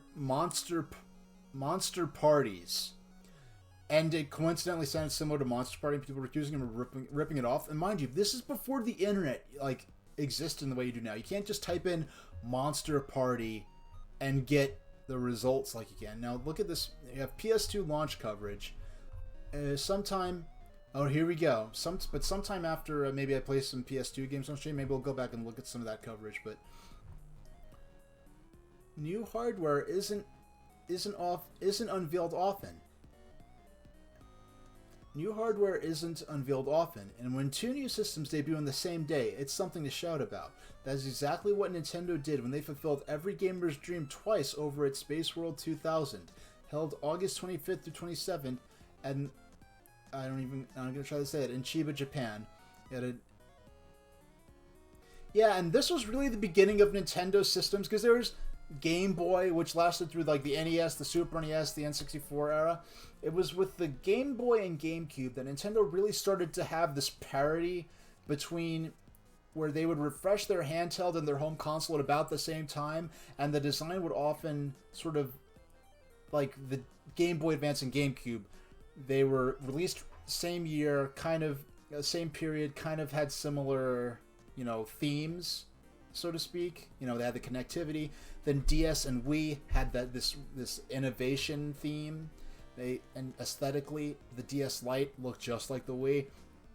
and so we have this emphasis on new ways to control. Then we have 3DS and Wii U. It's the first time they really had this sort of where the console and the home system would have sort of have this synergy with each other.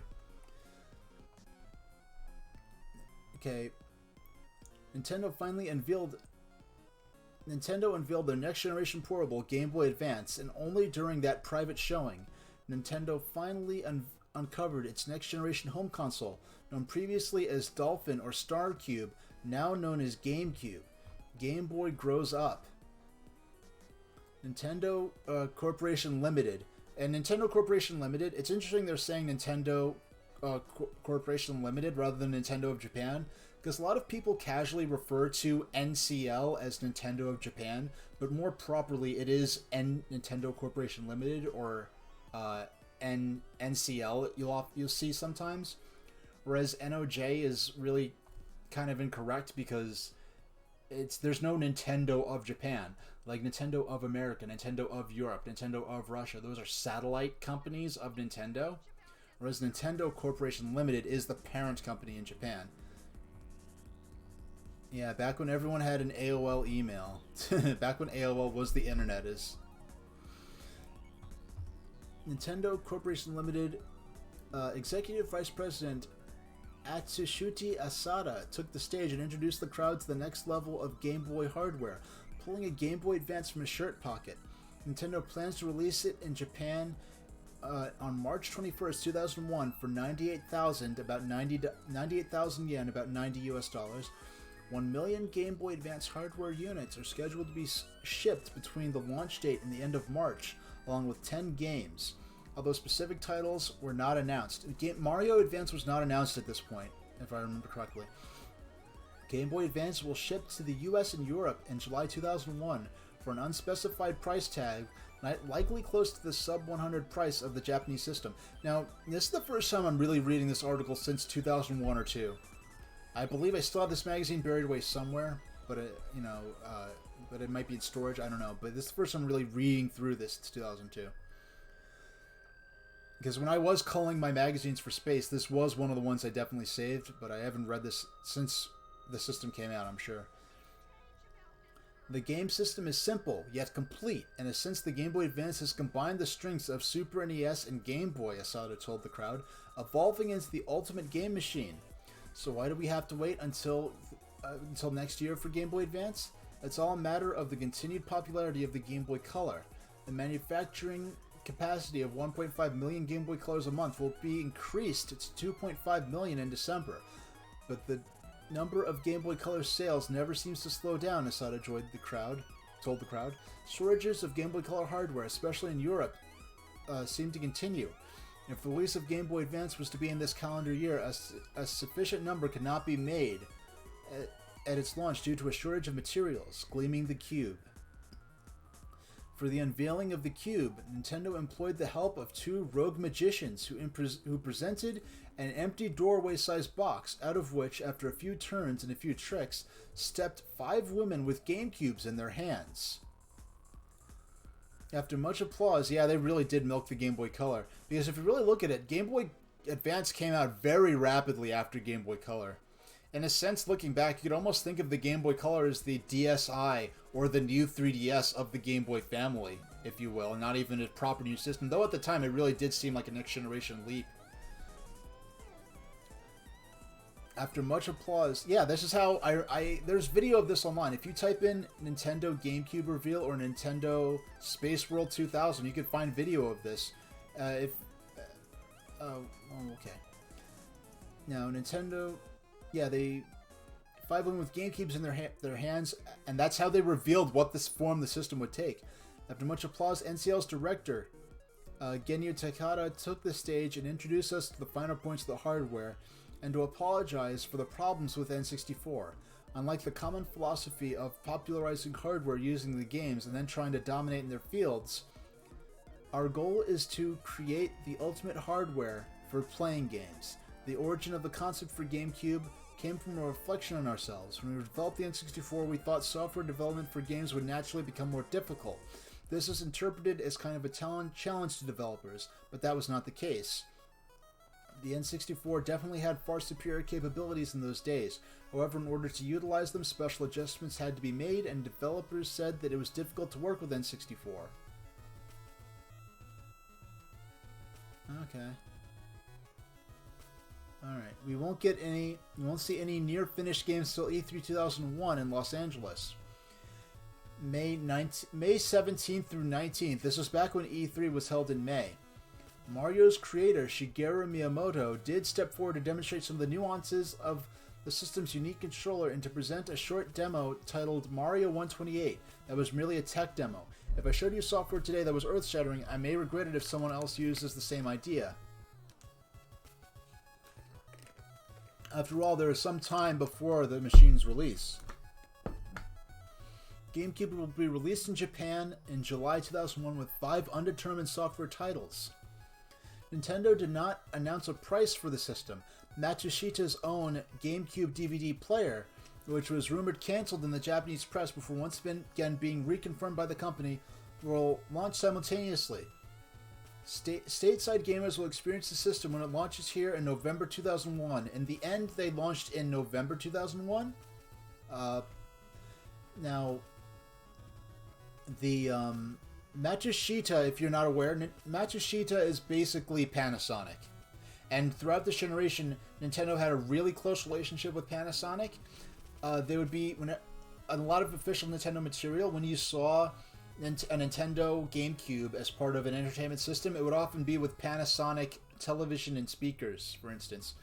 Yeah, I remember these pictures. We have come from the future to taunt you with our superior video game consoles. Nintendo unveils the GameCube in 5 fashionable colors. Only the purple, silver, and black ones actually were released, as I remember correctly. So we have some cosplayers, some kids playing Pokemon. We view technology as a tool. The gameplay should receive the spotlight. Game Boy goes mobile. The other big announcement at Space World was that of the Mobile GB system, an adapter that hooks to the Game Boy and soon Game Boy Advance up to a cellular or PHS phone. You could then browse the net, read email, or play games on the net. The first game to confirm the system is Pokemon Crystal, found in this issue's preview section. Now, this was never brought to the U.S. because, for some reason, the American Federal Communications Commission refused to grant a license to Nintendo to connect the Game Boy Color to cell phones. Apparently, that was considered controversial somehow at the time by the FCC. Now, remember that DD thing? The 64 DD, released in Japan this past year, was conspicuously by its absence from this year's show. Any future game releases for that system are now up in the air. Miyamoto confirmed that the 64 DD version of Zelda is complete, but when and if it will ever see a release in Japan, much less the US, is unknown.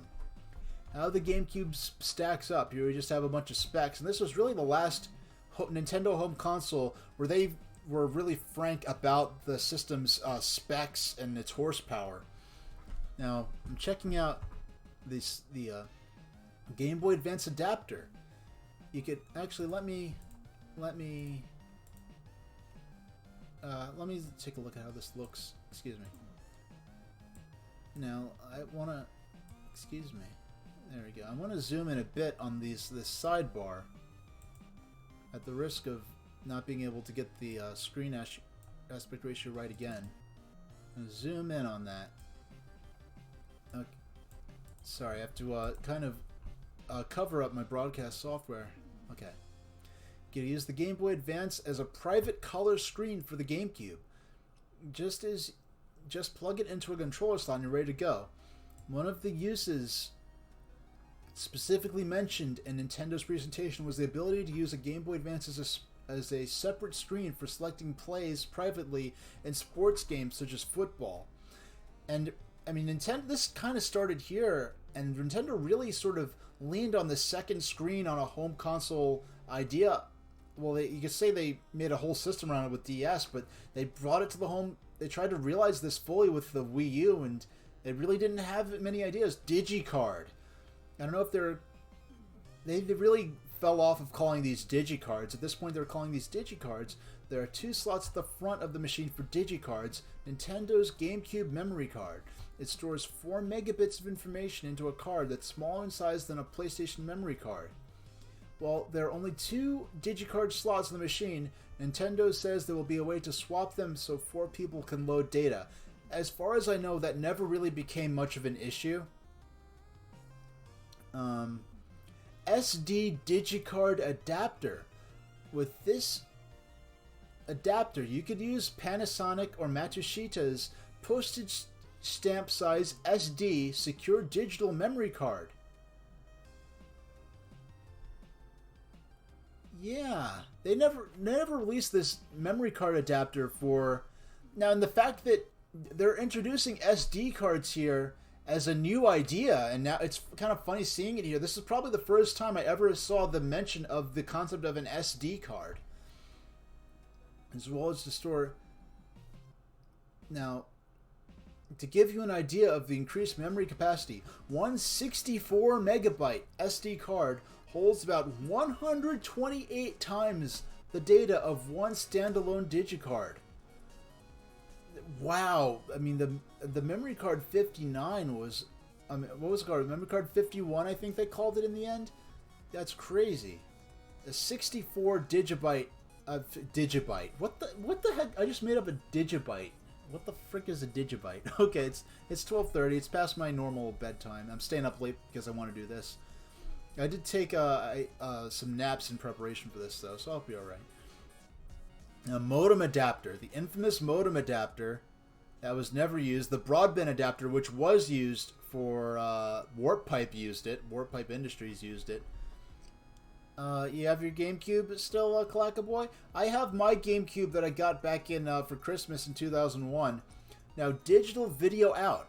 Now, addition to the same AV out connection Nintendo's been using since the Super NES days, the back of the GC sports a digital video out. This will support the D-terminal standard compatible with the advanced digital broadcasting environment for DTV and HDTV. You can also see the handle on the back of the machine for easy carrying. Now let me zoom back out now. Excuse me, let me take a moment to adjust this. Alright. I know I'm risking, I'm nearly crowded out of the screen here. Okay, good. As long as it looks good here. You have the Game Boy. I have the Game Boy I have the Game Boy Player. I got that in 2004. Great purchase. It was really like reliving the Super Nintendo era, being able to play these new release 2D sprite-based games on a home console. Now look at this prototype GameCube controller here. I don't know why you can see this, but we'll zoom in on it later. Now, Nintendo saves the best for last. After the... Oh, we have a close-up on it up here later. After the dazzling introduction, Shigeru... let me zoom in, because I'm looking at the... how it looks on stream, and it's really tiny. This is a little more readable. Just zoom over a bit. A very narrow gap for me to fit my face into. After the dazzling hardware introduction, Shigeru followed with a demonstration of the GameCube's controller, which he was instrumental in designing using a real-time demo running on the GameCube chipset. As he performed and explained the functions, the ghost you see in the background at the right belched out letters with the press of a button. The controller was designed with simplicity in mind, easy enough for a casual gamer to pick up and play without being intimidated by the number of buttons, yet with everything the experienced gamer will need to control more complex games with ease. Now, we're already talking about Nintendo trying to simplify controllers for casual gamers. Notice how they say, oh, it'll be easy for casual players to use without throwing a huge fit. Like, oh, Nintendo's abandoning our hardcore players. How dare they abandon us? They actually just talk about, hey, casual players can use the controller, and the Game Boy Player was a fantastic peripheral for the GameCube. I think even my perception of the Game Boy Advance era was adapted significantly by they really were able to have smoother graphics with less hiccups. They're able to refine the artistry of the games a lot more, whereas the N64, you know, established, you know, just having those polygonal environments. With GameCube, they're able to really make them pretty and put more artistry visually into those 3D visuals. The controller was designed with simplicity in mind. Gone are the days of using packs to expand the controller. Gone are the days of using packs to expand the controller, whereas in the same magazine, they were excited about plugging in cartridges into the controller with N64. Now they're like, gone are the days of using packs to expand the controller. Already has rumble built in, no batteries required. Miyamoto stated that while the controller here is close to how the finished product will look, it is not final, complete version. As their undisclosed features, Nintendo will not reveal until E3. No, there really weren't any new features. They changed the shape of the B button to be small and round.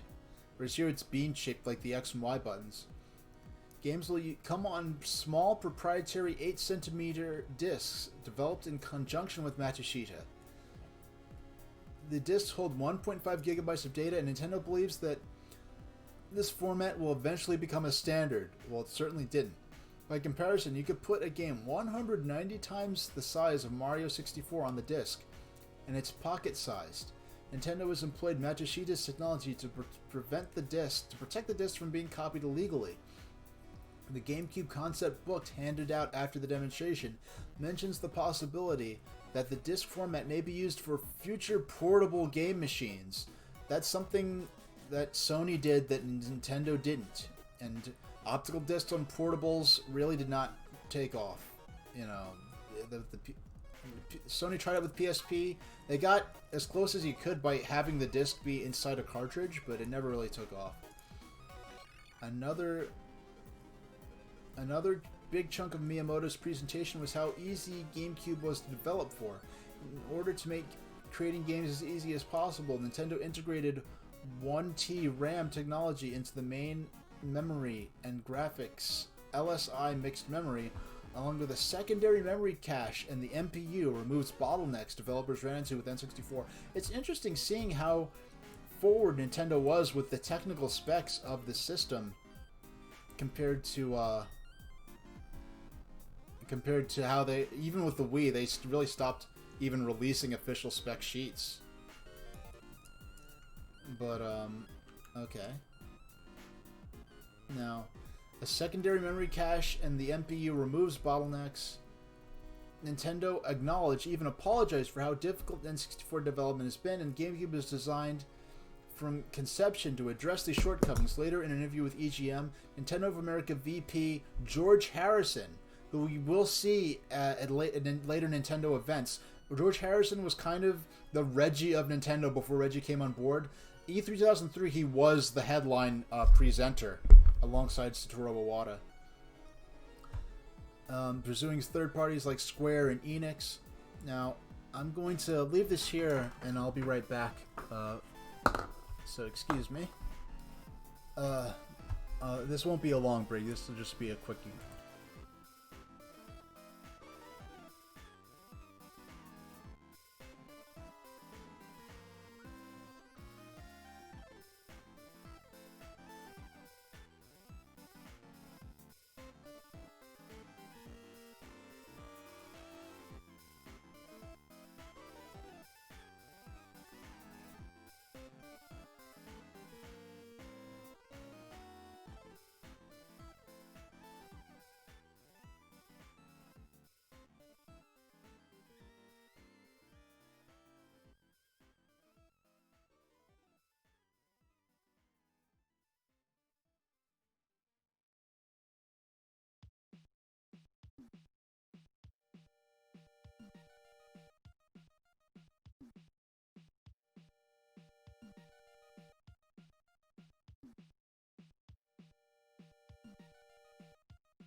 Alright, I'm back. I just got to... There we go. getting back into position, put my earphones in. Now, it just occurred to me that I'm kind of technically breaking from the theme of the stream. Well, because now we're talking about the GameCube. I haven't played any GameCube games on stream yet, but this was sort of also talking about the Game Boy Advance, and that sort of bled into talking about GameCube. Really, the reveal of Game Boy Advance and GameCube are one and the same. I only done one Game Boy Advance. Well, I've done some Mario Advance and WarioWare so far.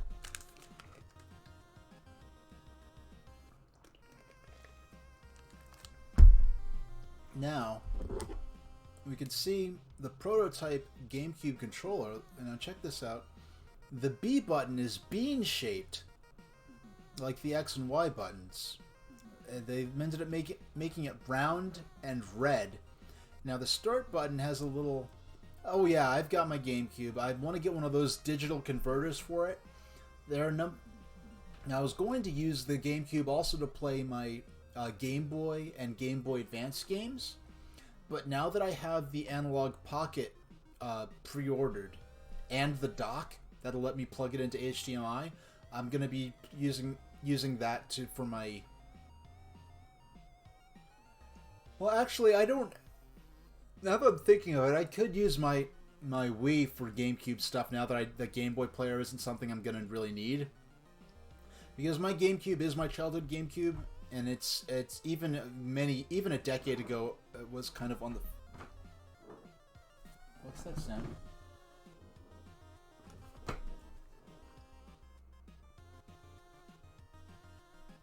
Oh, excuse me. I accidentally tugged my Ethernet cable, and I didn't realize I had done so. And I was like, "What's that sound? What's going on?" All right. So the L and R triggers are analog, like.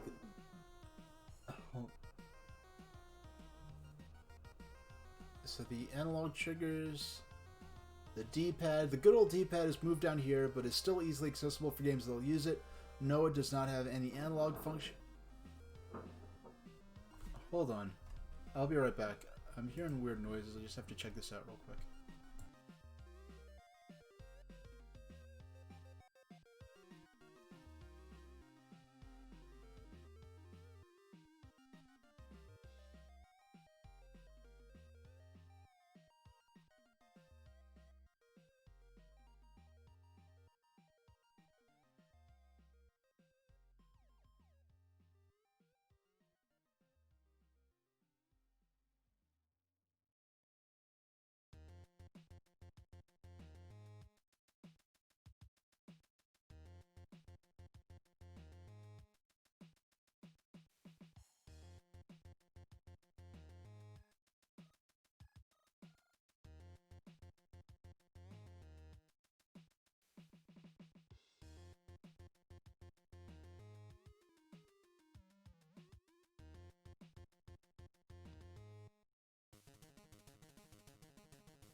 Thank you, Hustino. Yeah, you got to miss a nice little mini rant about possums and how awesome they are. So I'll just, so yeah, talking about the ABXY button, the Z trigger, which kind of made it more of a bumper than anything else. Now, here we have the first images of Luigi's Mansion. Now, these are editor's note. Now, this is very important here. Editor's note. The images on the next 3 pages are demonstrations of the GameCube hardware and do not represent announced titles. And in the same magazine, they wig out when they revealed Wind Waker a year later. But, I mean, well, the game that became titled Wind Waker. So, sorry about the muted. Officially titled Luigi's Mansion, in this demo we see the other Super Mario Brother dodging ghosts and a falling chandelier. This is probably a very good indication of stuff we'll be seeing next year. In fact, this, I was kind of surprised became an... When I saw the actual game for this, I was kind of surprised because I really didn't expect this to become a retail game. The images at right are from video footage presented only during the private showing of the GameCube the day before Space World opened. Oh my gosh. Am I still live? I should still be live? Okay, I'm still live. Okay. Alright, I just got a scary message about my VPN disconnecting, but it seems like I'm still live. Alright, I should still be good.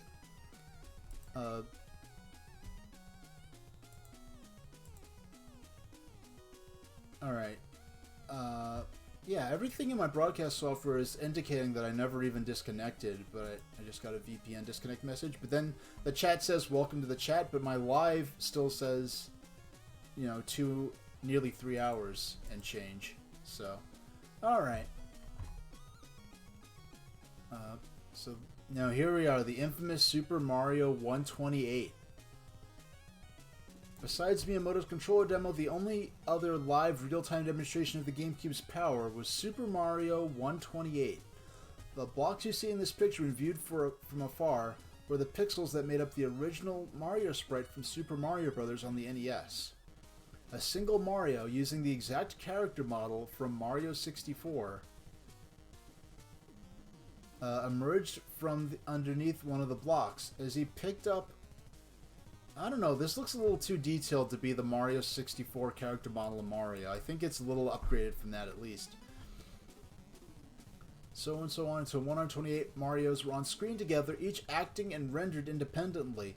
Notice that the hills in these pictures are completely smooth, no polygonal seams that are normally found in other 3D games.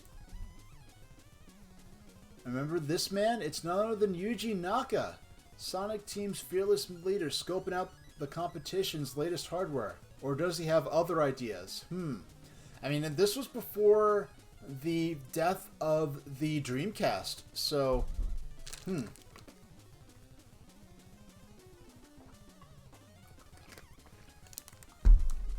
Now, Metroid. Now, let's see, 94? Now, between 94, when Super Metroid came out, and 2001...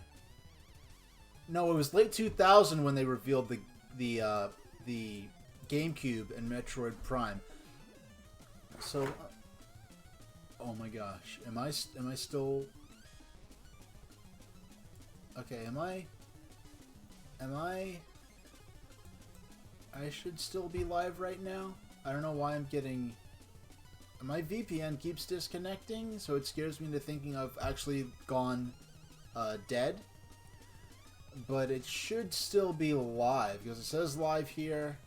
Okay, you see me? Alright, everything's good. So between 2000 minus 1994 is 6 years. So at this point, it had been 6 years since Super Metroid, and we hadn't seen Metroid since then. So that would be like in 2020 minus 6. So the time between Super Metroid and this here, this early Metroid demo for GameCube, was 6 years, which would be the equivalent of the period between 2014 and today.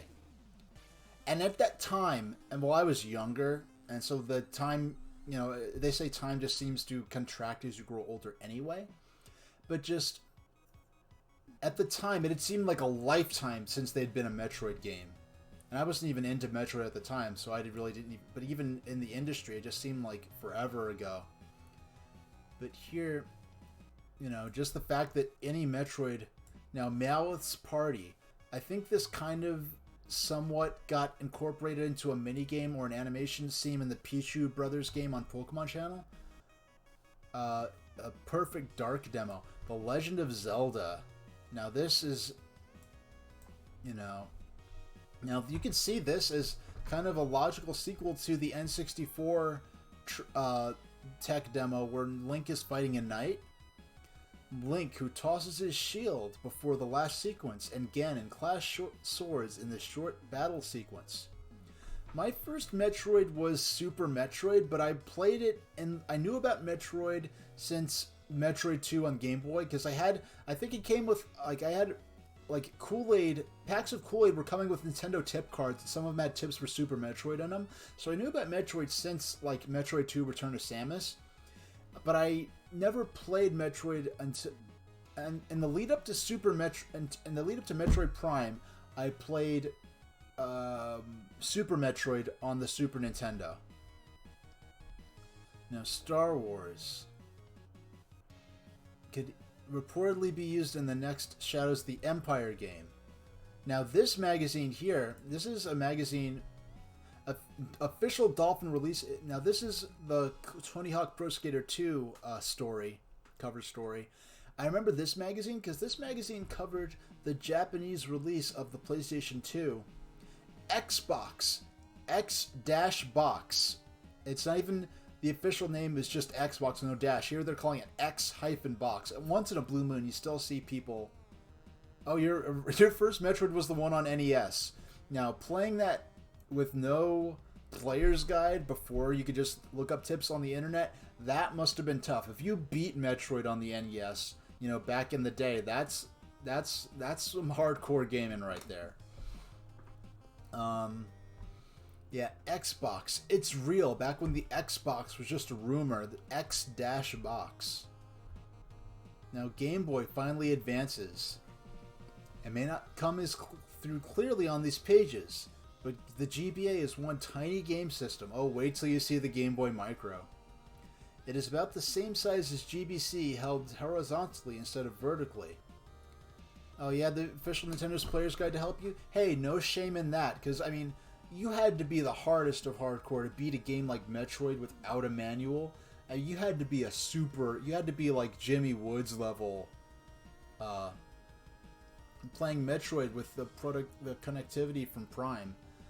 Yeah, you could unlock Metroid on the GameCube by linking with Metroid Fusion. Now, it may not come through clearly. No.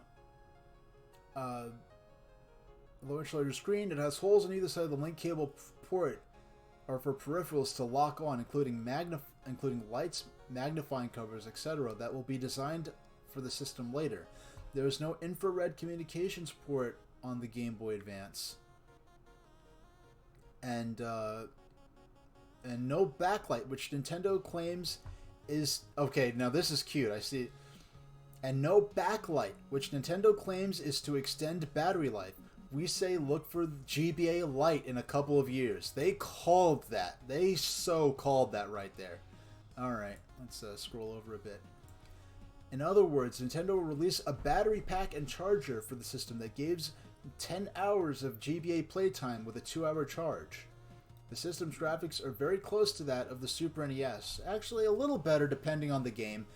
For ports, the Super Nintendo tended to look better. For games built for the ground up for the GBA, the Game Boy Advance really could outclass the Super Nintendo.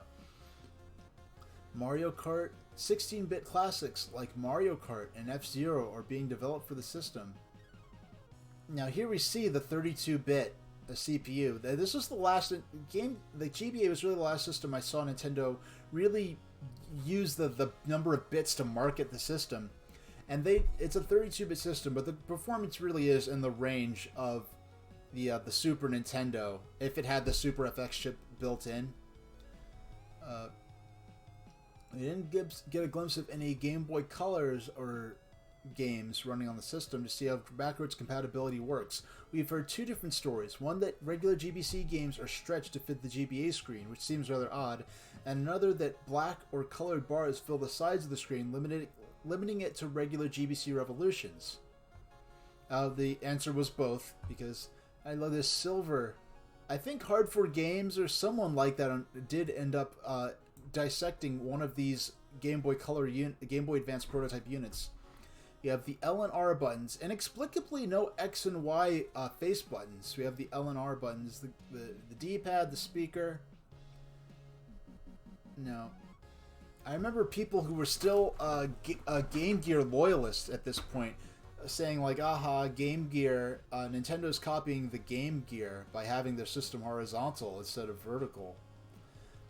And to be fair, I did say when I first owned 64, I mean, I had Game Boy by then, but I was a bit of a Sega loyalist in a sense, even though it was still really more about the games themselves to me. But I did think of the N64 that I saw the console before I actually saw the system itself, and what I was saying to my friends was that Nintendo's copying the Genesis by having a black system with curves instead of the N64, which was white and had corners. And I think that's when my friends started explaining to me with their videotape they got from Nintendo Power and their magazine coverage explaining the benefits of the N64 and how amazing the 3D games were. Now, 4 from the start. The GBA communication cable allows for 4-player action right out of the box. Plus, you could play a 4-player game like Mario Kart with just 1 copy of the game, which wasn't possible with previous versions of the GB hardware. Now, and this setup, you're using 3 Game Boy Advance link cables to link 4 players together.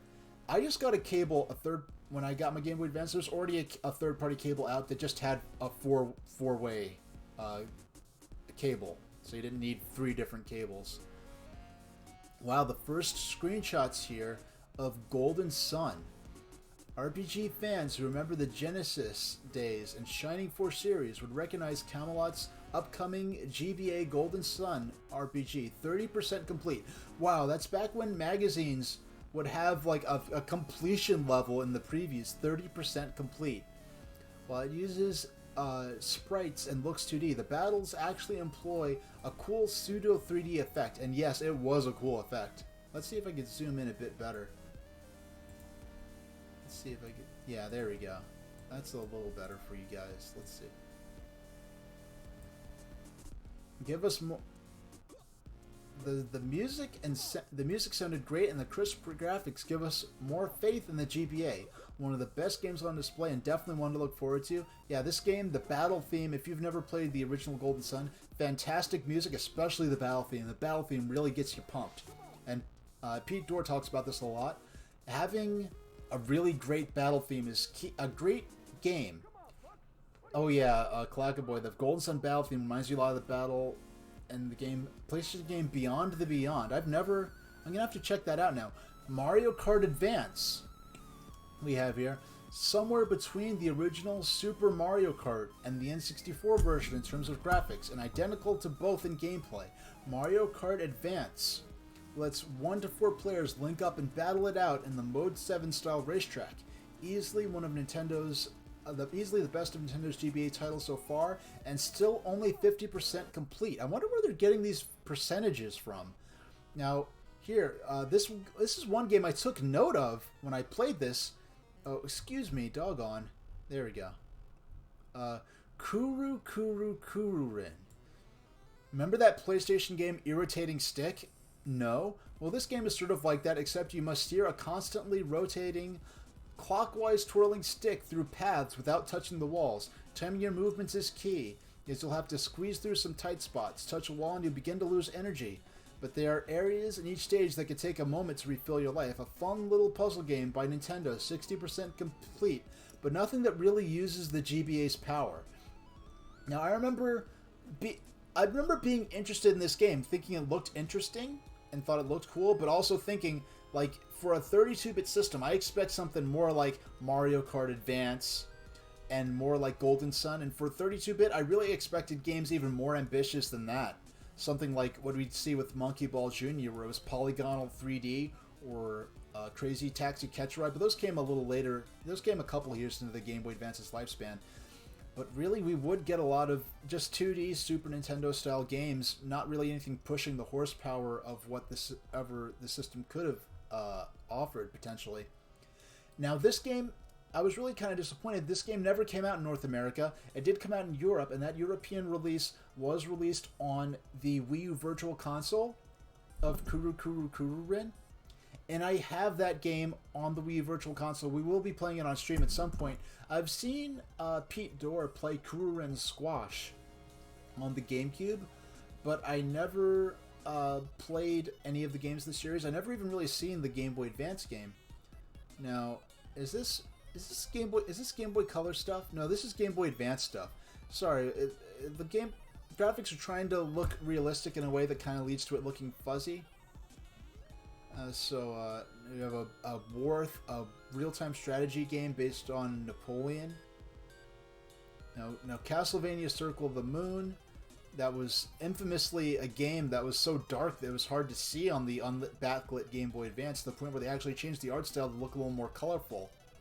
Now, Game Boy Wars Advance here. This is my first exposure to the Famicom Wars series, and the Game Boy Advance entry in the series was the first they really localized. You have this, the number of 140 Game Boy Advance units on display at Space World 2000. Fire Pro Wrestling, Bomberman Story, Top Gear Advance. You have this other story here. Nintendo goes mobile. Game Boy goes mobile. And you have this Game Boy Advance plugged into a Japanese mobile phone of the era. Now, staying connected using the GB adapter. You could use a PHS or regular cell phone. Yeah, well, at the time, this is a pretty... You used to have one like this? Yeah, I think this looks like, in Japan, what they call a PHS phone. And as I understand, PHS phones in Japan kind of used a short-range system where it would only work, and I think in larger towns and cities, where on buildings that were 2 or 3 stories tall, they would put these little small antennas instead of these large towers. They'd put these smaller antennas on top of rooftops, and it was kind of like a cross between walkie-talkies and cell phones as we know them more typically. So using the mobile adapter GB, you could use a PHS or cellular phone to connect to the internet and play play games online. So Game Boy Wars Mobile. Now that's a Game Boy Wars Mobile. They're just mentioning that. We didn't even really know understand the Famicom Wars or Advance Wars series until those games came to the Game Boy Advance with Advance Wars. Now, we have Pokemon Crystal screenshots. I mean, and they were... Sega's game plan. Price drop. New games, new attitude. This is... Nintendo... This is... Excuse me. This is... I keep forgetting that if I move this, it's going to cover my face. Now, this is... We're not going to go through this in detail. We can zoom out a bit now.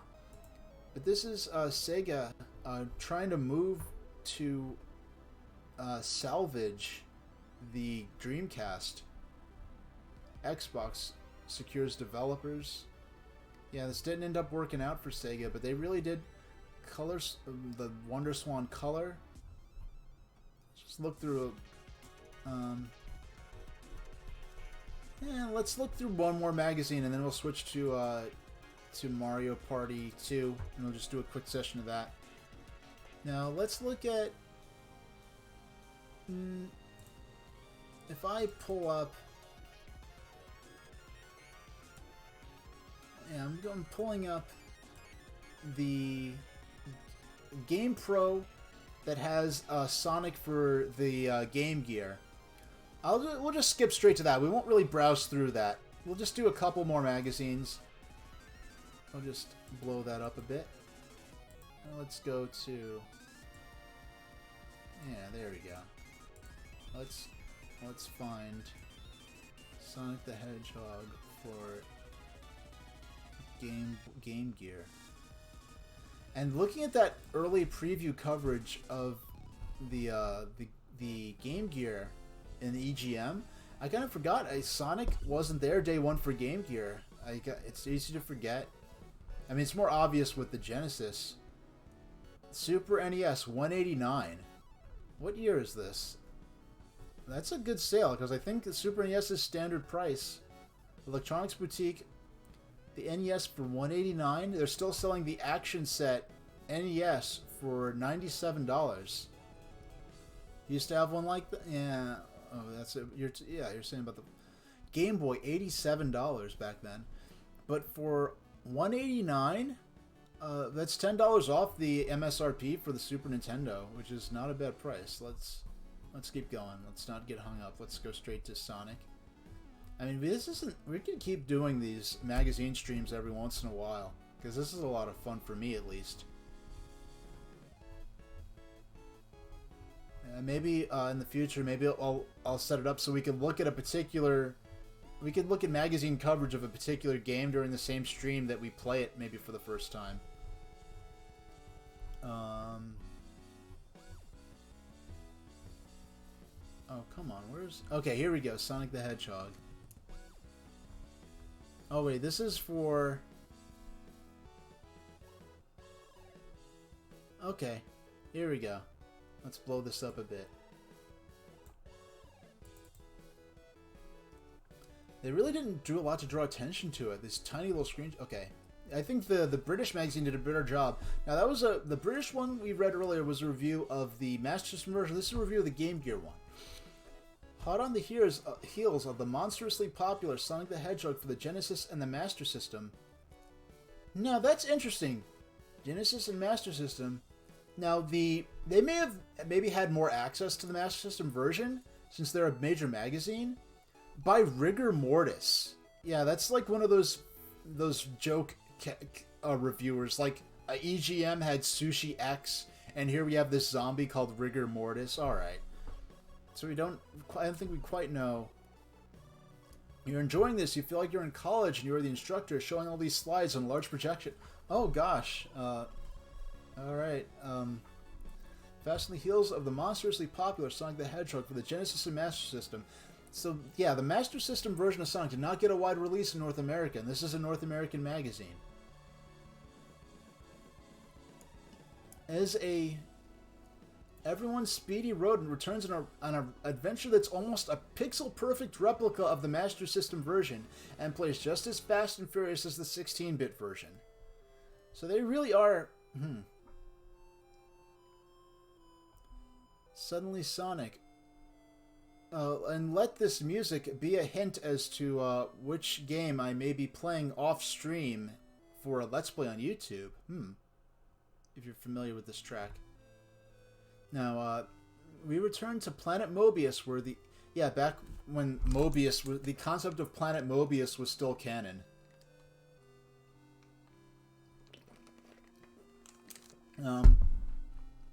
Return to the planet Mobius, where the evil scientist Dr. Robotnik has transformed all the animals on the planet into mindless killer automatons in search of the 6 Chaos Emeralds scattered throughout the planet. Once Robotnik gains control of all the emeralds, he'll rule all of Mobius. Only one short, blue, super fast, radically blue creature stands between Robotnik and world domination: Sonic the Hedgehog. Fleet feet. Sonic must rocket through 6 zones, each consisting of 3 acts. Each zone presents Sonic with a different challenge, tumbling through the rolling hills of the Green Zone. Not the Green Hill Zone, just Green Zone.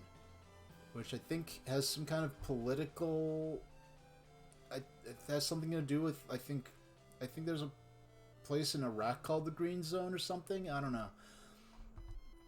Skipping over traps and zipping across rickety bridges in the Bridge Zone, hacking through the thick foliage of the Jungle Zone, exploring intricate underwater mazes in the Labyrinth Zone, riding conveyor belts in the Scrap Brain Zone, or dodging laser beams and missiles in a showdown against Robotnik in the Sky Base Zone.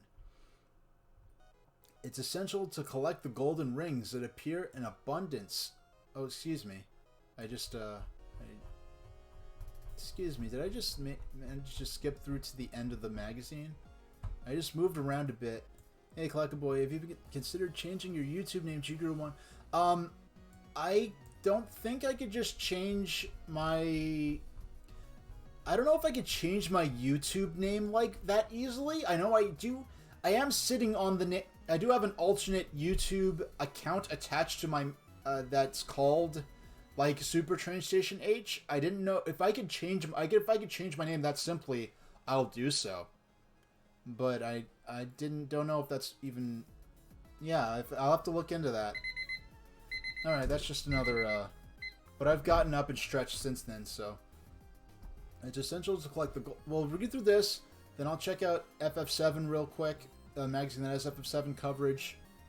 And then we'll move on. We'll do a quick session of Mario Party 2. I already have it queued up. Essential to collect the rings, and they're just explaining how to play the game. Now, Sonic the Hedgehog looks and plays extremely well. It's amazing how Sega's programming wizards effectively, you could thank Ancient for that, effectively cram the same super fast gameplay and constant action of its Genesis big brother within the tiny confines of the Game Gear. The music and sound effects are super sharp and clear. Too bad the audio output is in mono. I mean, that's only because the Game Gear only has one speaker. If you plug in headphones to the Game Gear, you should get stereo sound, I believe. Huh. I don't think that's really a fair... Yeah, I don't think that's a fair, really, assessment. No. Fast-paced, enjoy to behold. The cart shatters the fun barrier. Alright, that's the review, I guess. Alright, let's check out. Super Mario Bros. 3, make your enemies disappear. Oh, this is Game Genie stuff? Okay. Now, let's look at... Yeah, let's look at FF7. This is a preview of the US version. This is the first version of the... I guess there's... I haven't quite figured out where the previous coverage, what issues they were in, or if that issue was available. And Fighters Mega Mix we have here.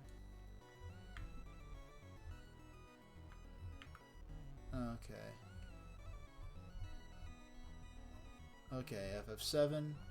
Page 90. EGM has the first information on the US version of Final Fantasy VII. The story begins on page 90. Thanks for 50. Doom 64. Scud. I never played Scud. I did play Doom 64. It's actually the only Doom game I've ever played. It gave me a very interesting impression of what a Doom game was like, because Doom 64 is silent. So I thought of Doom as having this creepy, silent atmosphere. Look at this. I like how they still have some coverage. Oh, okay. Bubble Bobble. Donkey Kong Country 3. And ads for Lost Vikings. So it's so you have FF7, coverage, and we still have MDK. I actually played this on Macintosh.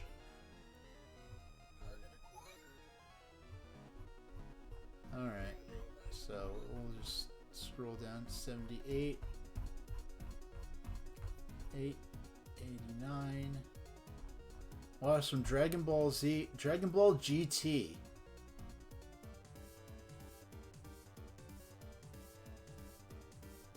No, it's just interesting seeing this Dragon Ball coverage before it really took off in North America. Swagman, I never heard of this game. Oh. Okay, this is just weird because I'm looking at all this look at all this. This is all unofficial art, I believe. I don't think any of this is official artwork of FF7.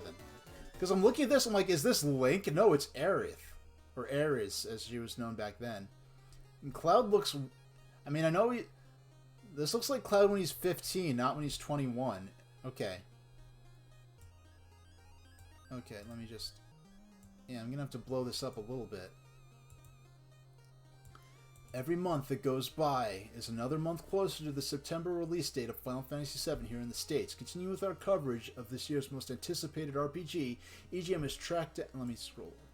EGM has tracked down the U.S. producer of Final Fantasy VII for Sony Computer Entertainment of America, Steph Lucy, and asked him about the latest developments and other concerns in this translation of the epic RPG.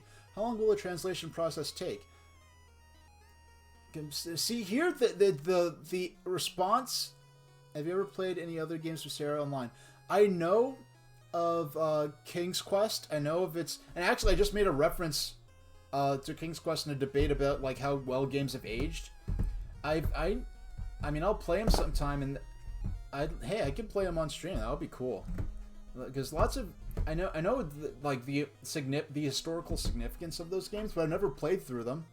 I just know that there are lots of really stupid ways to die and to like kind of soft lock yourself out of being able to win. So they'll be fun, maybe, or at least at first, getting trolled by those.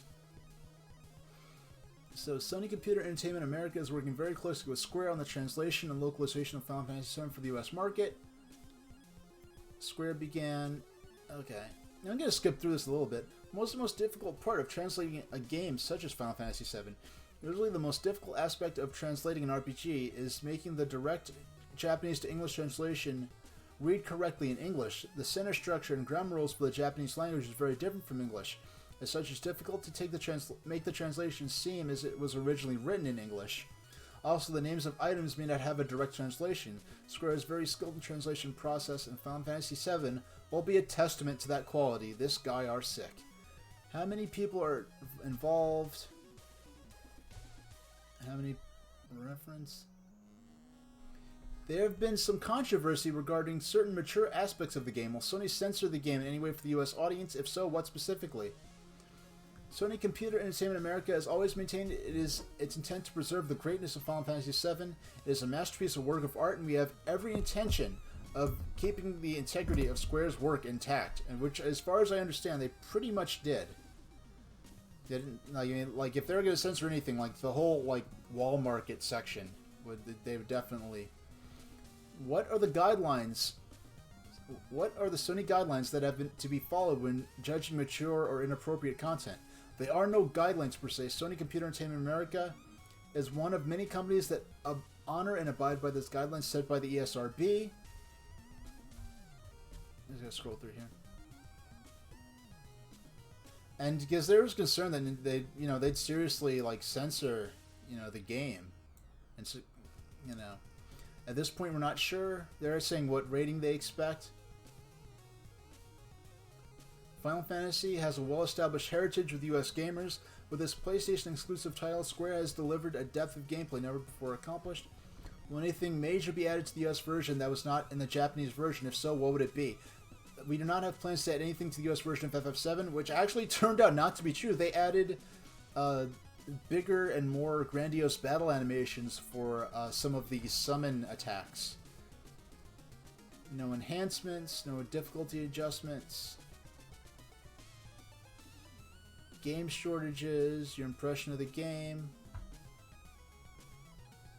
The character names will be the same. In your opinion, how does Final Fantasy directly... Yeah, they're just saying how unique the game is. And they're... Okay.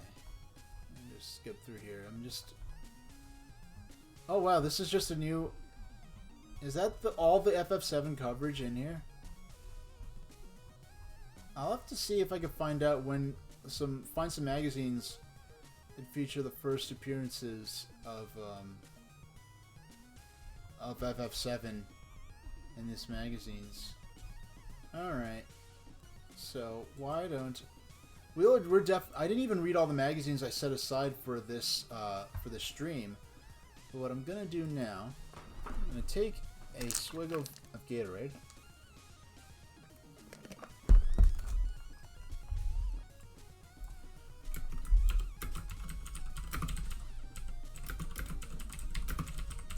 Change the title of the chat. Go to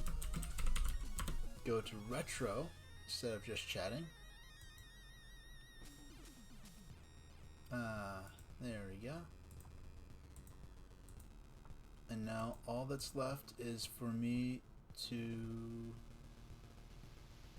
click on... Excuse me, where's my... There we go. And I have it all set up so I can just jump right in here.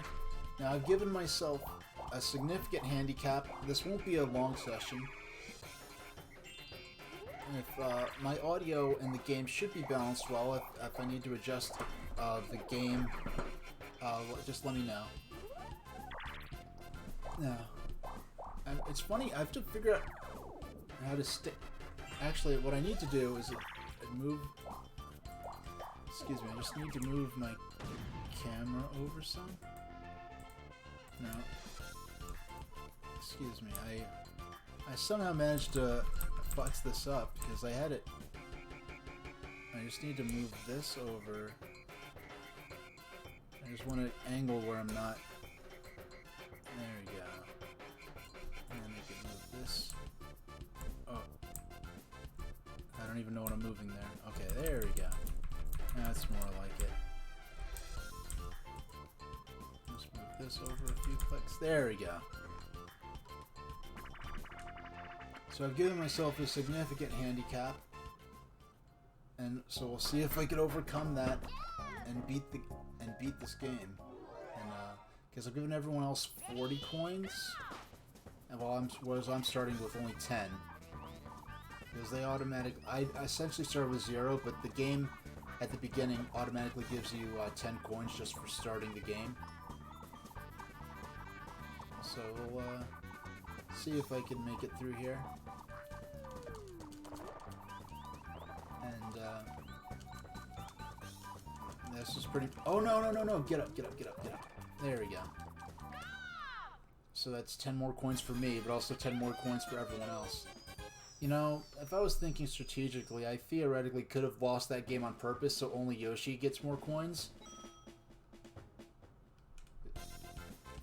But we'll see. Yeah, I have to start thinking cutthroat like that. The real key to getting ahead for me is going to be to get lots whenever the battle mini games come up, to be able to get through lots of those. I just want to move my webcam up a bit, excuse me. There we go, that's a little better. Now, the camera angle, I know it's making me look like I'm like sitting there with like my neck sideways, but that's just the camera angle being funny.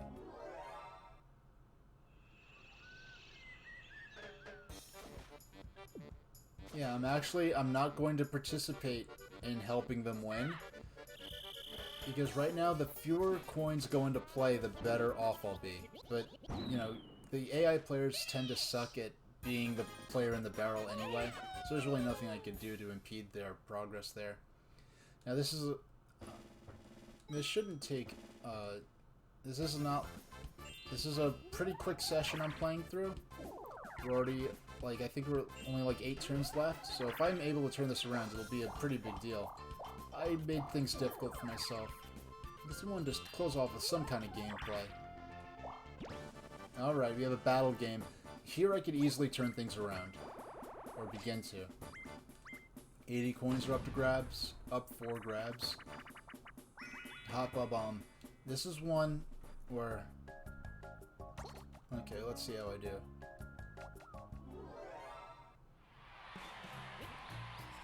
Wow, I have it first. I don't care too much who wins. I don't care too much who loses. I just need to win.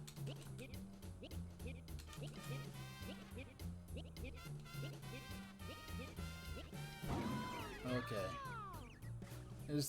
Yeah, it's called Super Mario Party, and I didn't bother buying it because I could play Mario Party 2 out of nostalgia, even though I never had anyone to play it with, but playing a modern Mario Party, getting a new Mario Party game when I know I won't have anyone to play it with,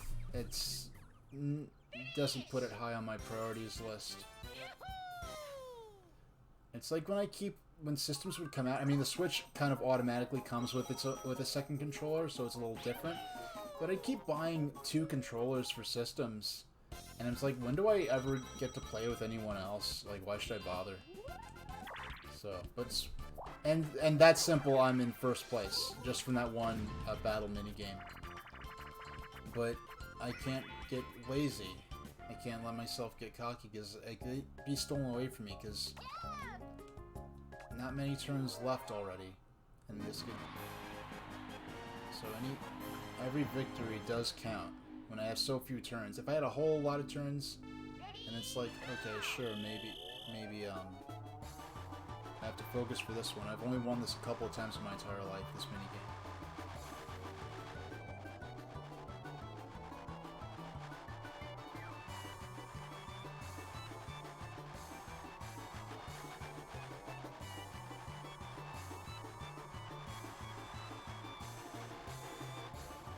Yeah, it's not likely I'll win, but I'm just going to do the best I can.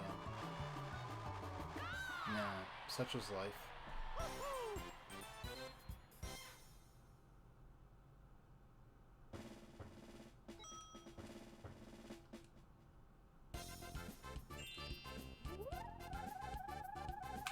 There you go. I mean, the only real advantage in rolling high is hopefully getting to Toad faster and getting the 10 coins as quickly as possible. Because the quicker you can complete laps, the more you get that 10 coin bonus. But it's not quite like the normal game board maps where it's you're trying to race for a star that you need in order to advance your place in the game. I'm nearly 30 coins ahead of second place right now. Alright.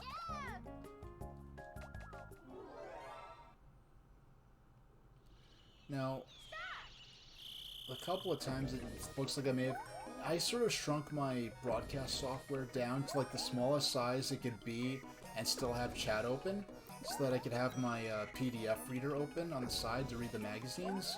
But because I shrunk down the broadcast software like that, I think I actually missed, I didn't consider this, I think I missed the alerts that may have told me about disconnections, but the disconnections, if they did happen, were so brief that I never really noticed or were affected by them.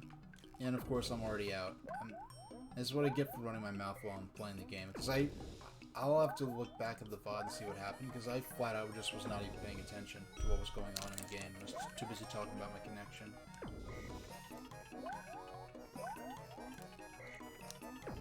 Now that I'm done with the magazines, I have my broadcast software full screen.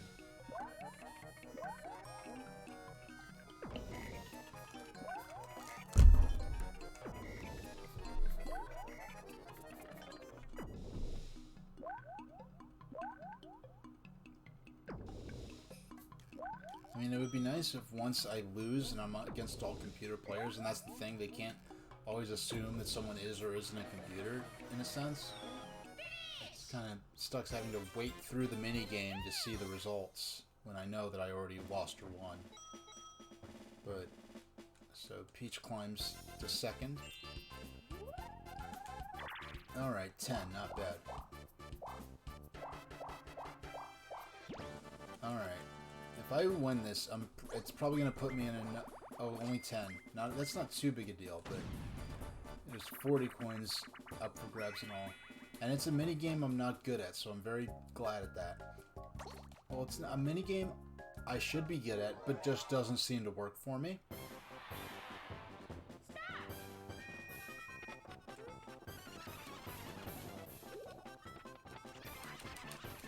Hello. It's like... Why is it... It's like my button just doesn't work, and everyone else's does.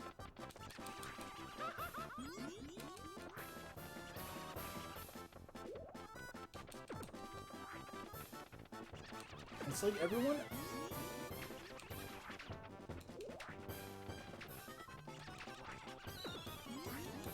All I did was get... I probably don't even have a single mushroom. It's like all that happens is I get stolen from. Like I do exactly, and I've practiced with this too. I walk up behind him, I jam on the B button, and it just won't let me steal the coins. It won't let me steal the mushrooms. And then when they go behind me, they can steal mushrooms every single time. So now I'm second place again. See, I told you I can't get cocky. I really have to protect my lead.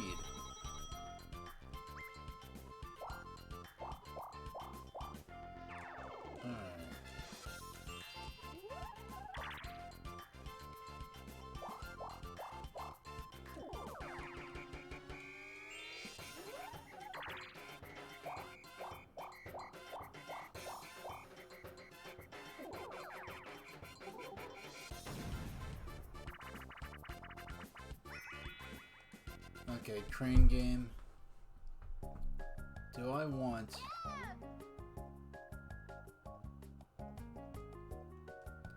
I want Mario. I need Mario to lose this, so... I mean, he's likely gonna win, because this is a minigame where I'm tended... Unless Mario's AI makes really weirdly bad decisions. There's basically nothing I can do. Okay, now I'm just sitting watching the rest of this minigame.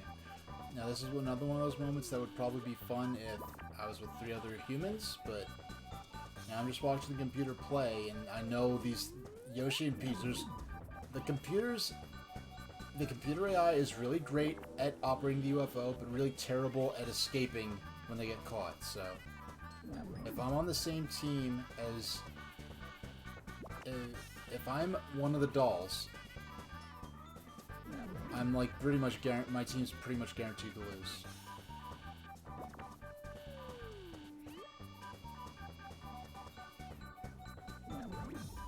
Alright. I mean, there's like the better half of a minute to get Yoshi. Even if Yoshi was all the way in the upper right and had awesome AI in terms of... I mean, all the AI is jamming on the A button, and I guess they're trying to replicate that in a way that seems humanly plausible. Okay, so we're halfway through this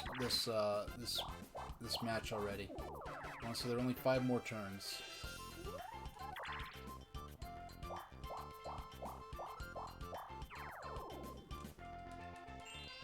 We could have another 1 versus 3 minigame the way things are turning out with these space landings so far. Oh, we're probably gonna get 2 versus 2.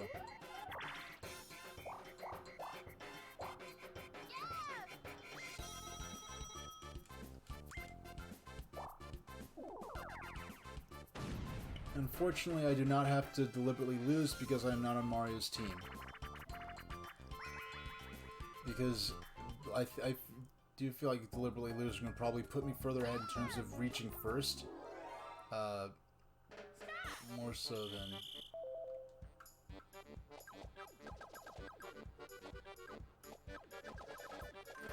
One.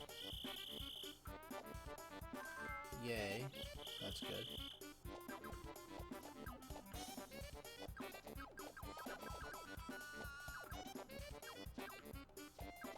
Oh boy. Oh, I am. This is like hours... Oh, come on. We're tied. I took multiple naps in preparation for this, and I drank a Red Bull, which I don't drink caffeine drinks often. But I did want to do this late night stream. The next stream is, what, Wednesday at 4? And that's why I chose a quick play session. I wanted to play something after reading the magazines. And it's just something good that you could play through, have some suspense. I mean, I'm within striking distance of Mario right now, so and winning that last minigame did help a lot. I probably look even sleepier when I'm looking at the broadcast software in the chat, because now I'm looking off to the side, so it looks like but I'm really more just like, And the camera angle doesn't help, because I know the camera angle makes me look like my neck is sort of sideways, and it's not. Because really my camera is just sitting... Oh, great. This is a minigame I typically don't do great at. My digital camera... Excuse me. Yes, I am tired, but my webcam is sitting on top of a shoebox right now. 1, 2, 3, 4, 5, 6, 7, 8, 9, 10, 11, 12, 13, 14, 15, 17. 16. No, once they start blowing up, whatever I think they had, I obviously have to click at least one next. Yeah. Oh, you like my streams? I'm glad I can make it worth it for you. I feel very good about this. 15.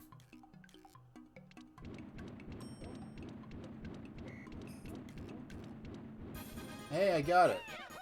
Now, I'm not used to the rumble. I'm still not used to the rumble on this controller. I'm used to playing this either on N64 back in 2000 with no rumble pack, which I had rumble pack. I didn't use it that often because I didn't feel like changing the batteries all the time.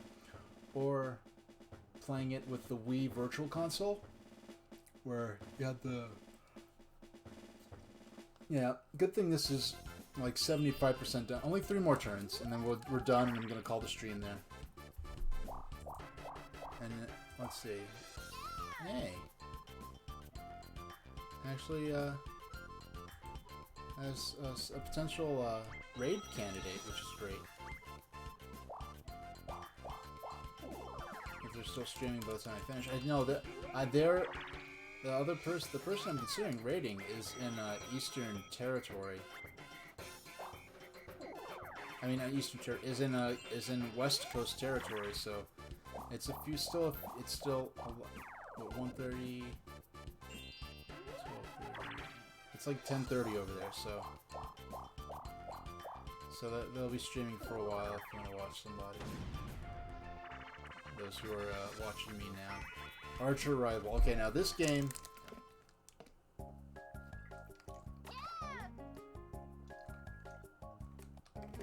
Here's what I'm praying for. I'm praying to be on one side or the other of all the other targets. If I'm in the middle, we're gonna have a rough time. Oh, this is what I want. This is what I want. Now I'm playing as Luigi. Stay on the left. Now I want Yoshi to target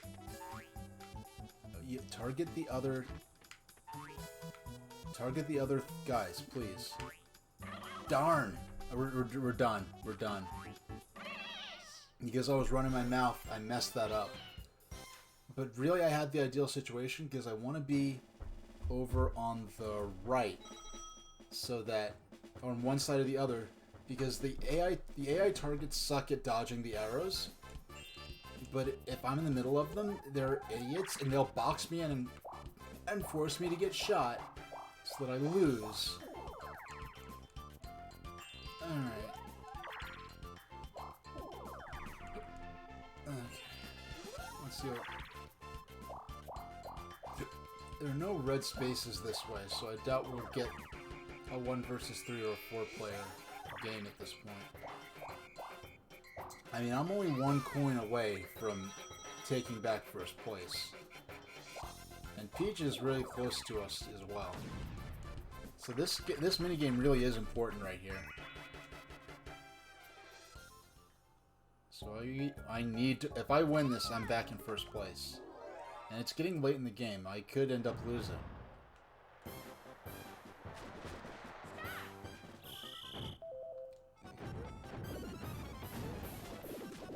What is happening? What is happening?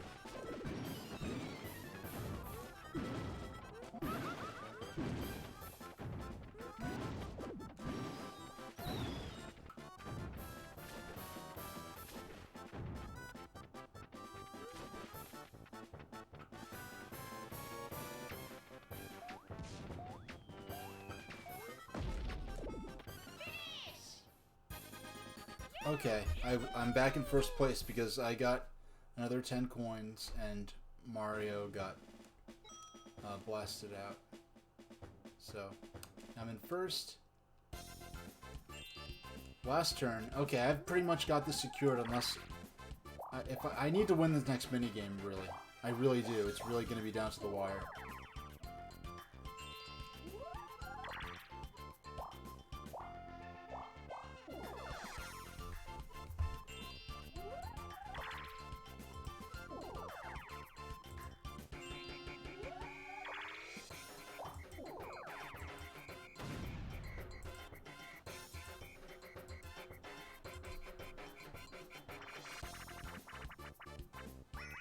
Oh no, it's one of the games I'm worst at. Alright, we'll see what happens. I'm probably gonna lose. I'm probably gonna lose the game because of this. Any minigame but this.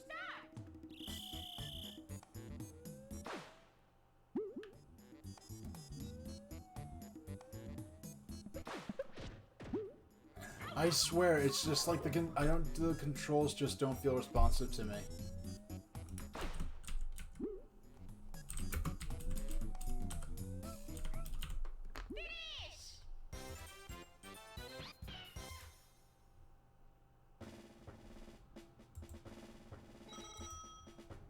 Yeah. Alright. So... Wow, oh, I did... How did I get more coin? I think I won by 1 coin somehow. Okay, I wasn't expecting that. Alright, I'll take it. I really was expecting to lose by like 1 coin or something. Well, not by 1 coin, I thought my on-the-fly math indicated that I needed that mini-game in order to... I won by 4 coins, wow.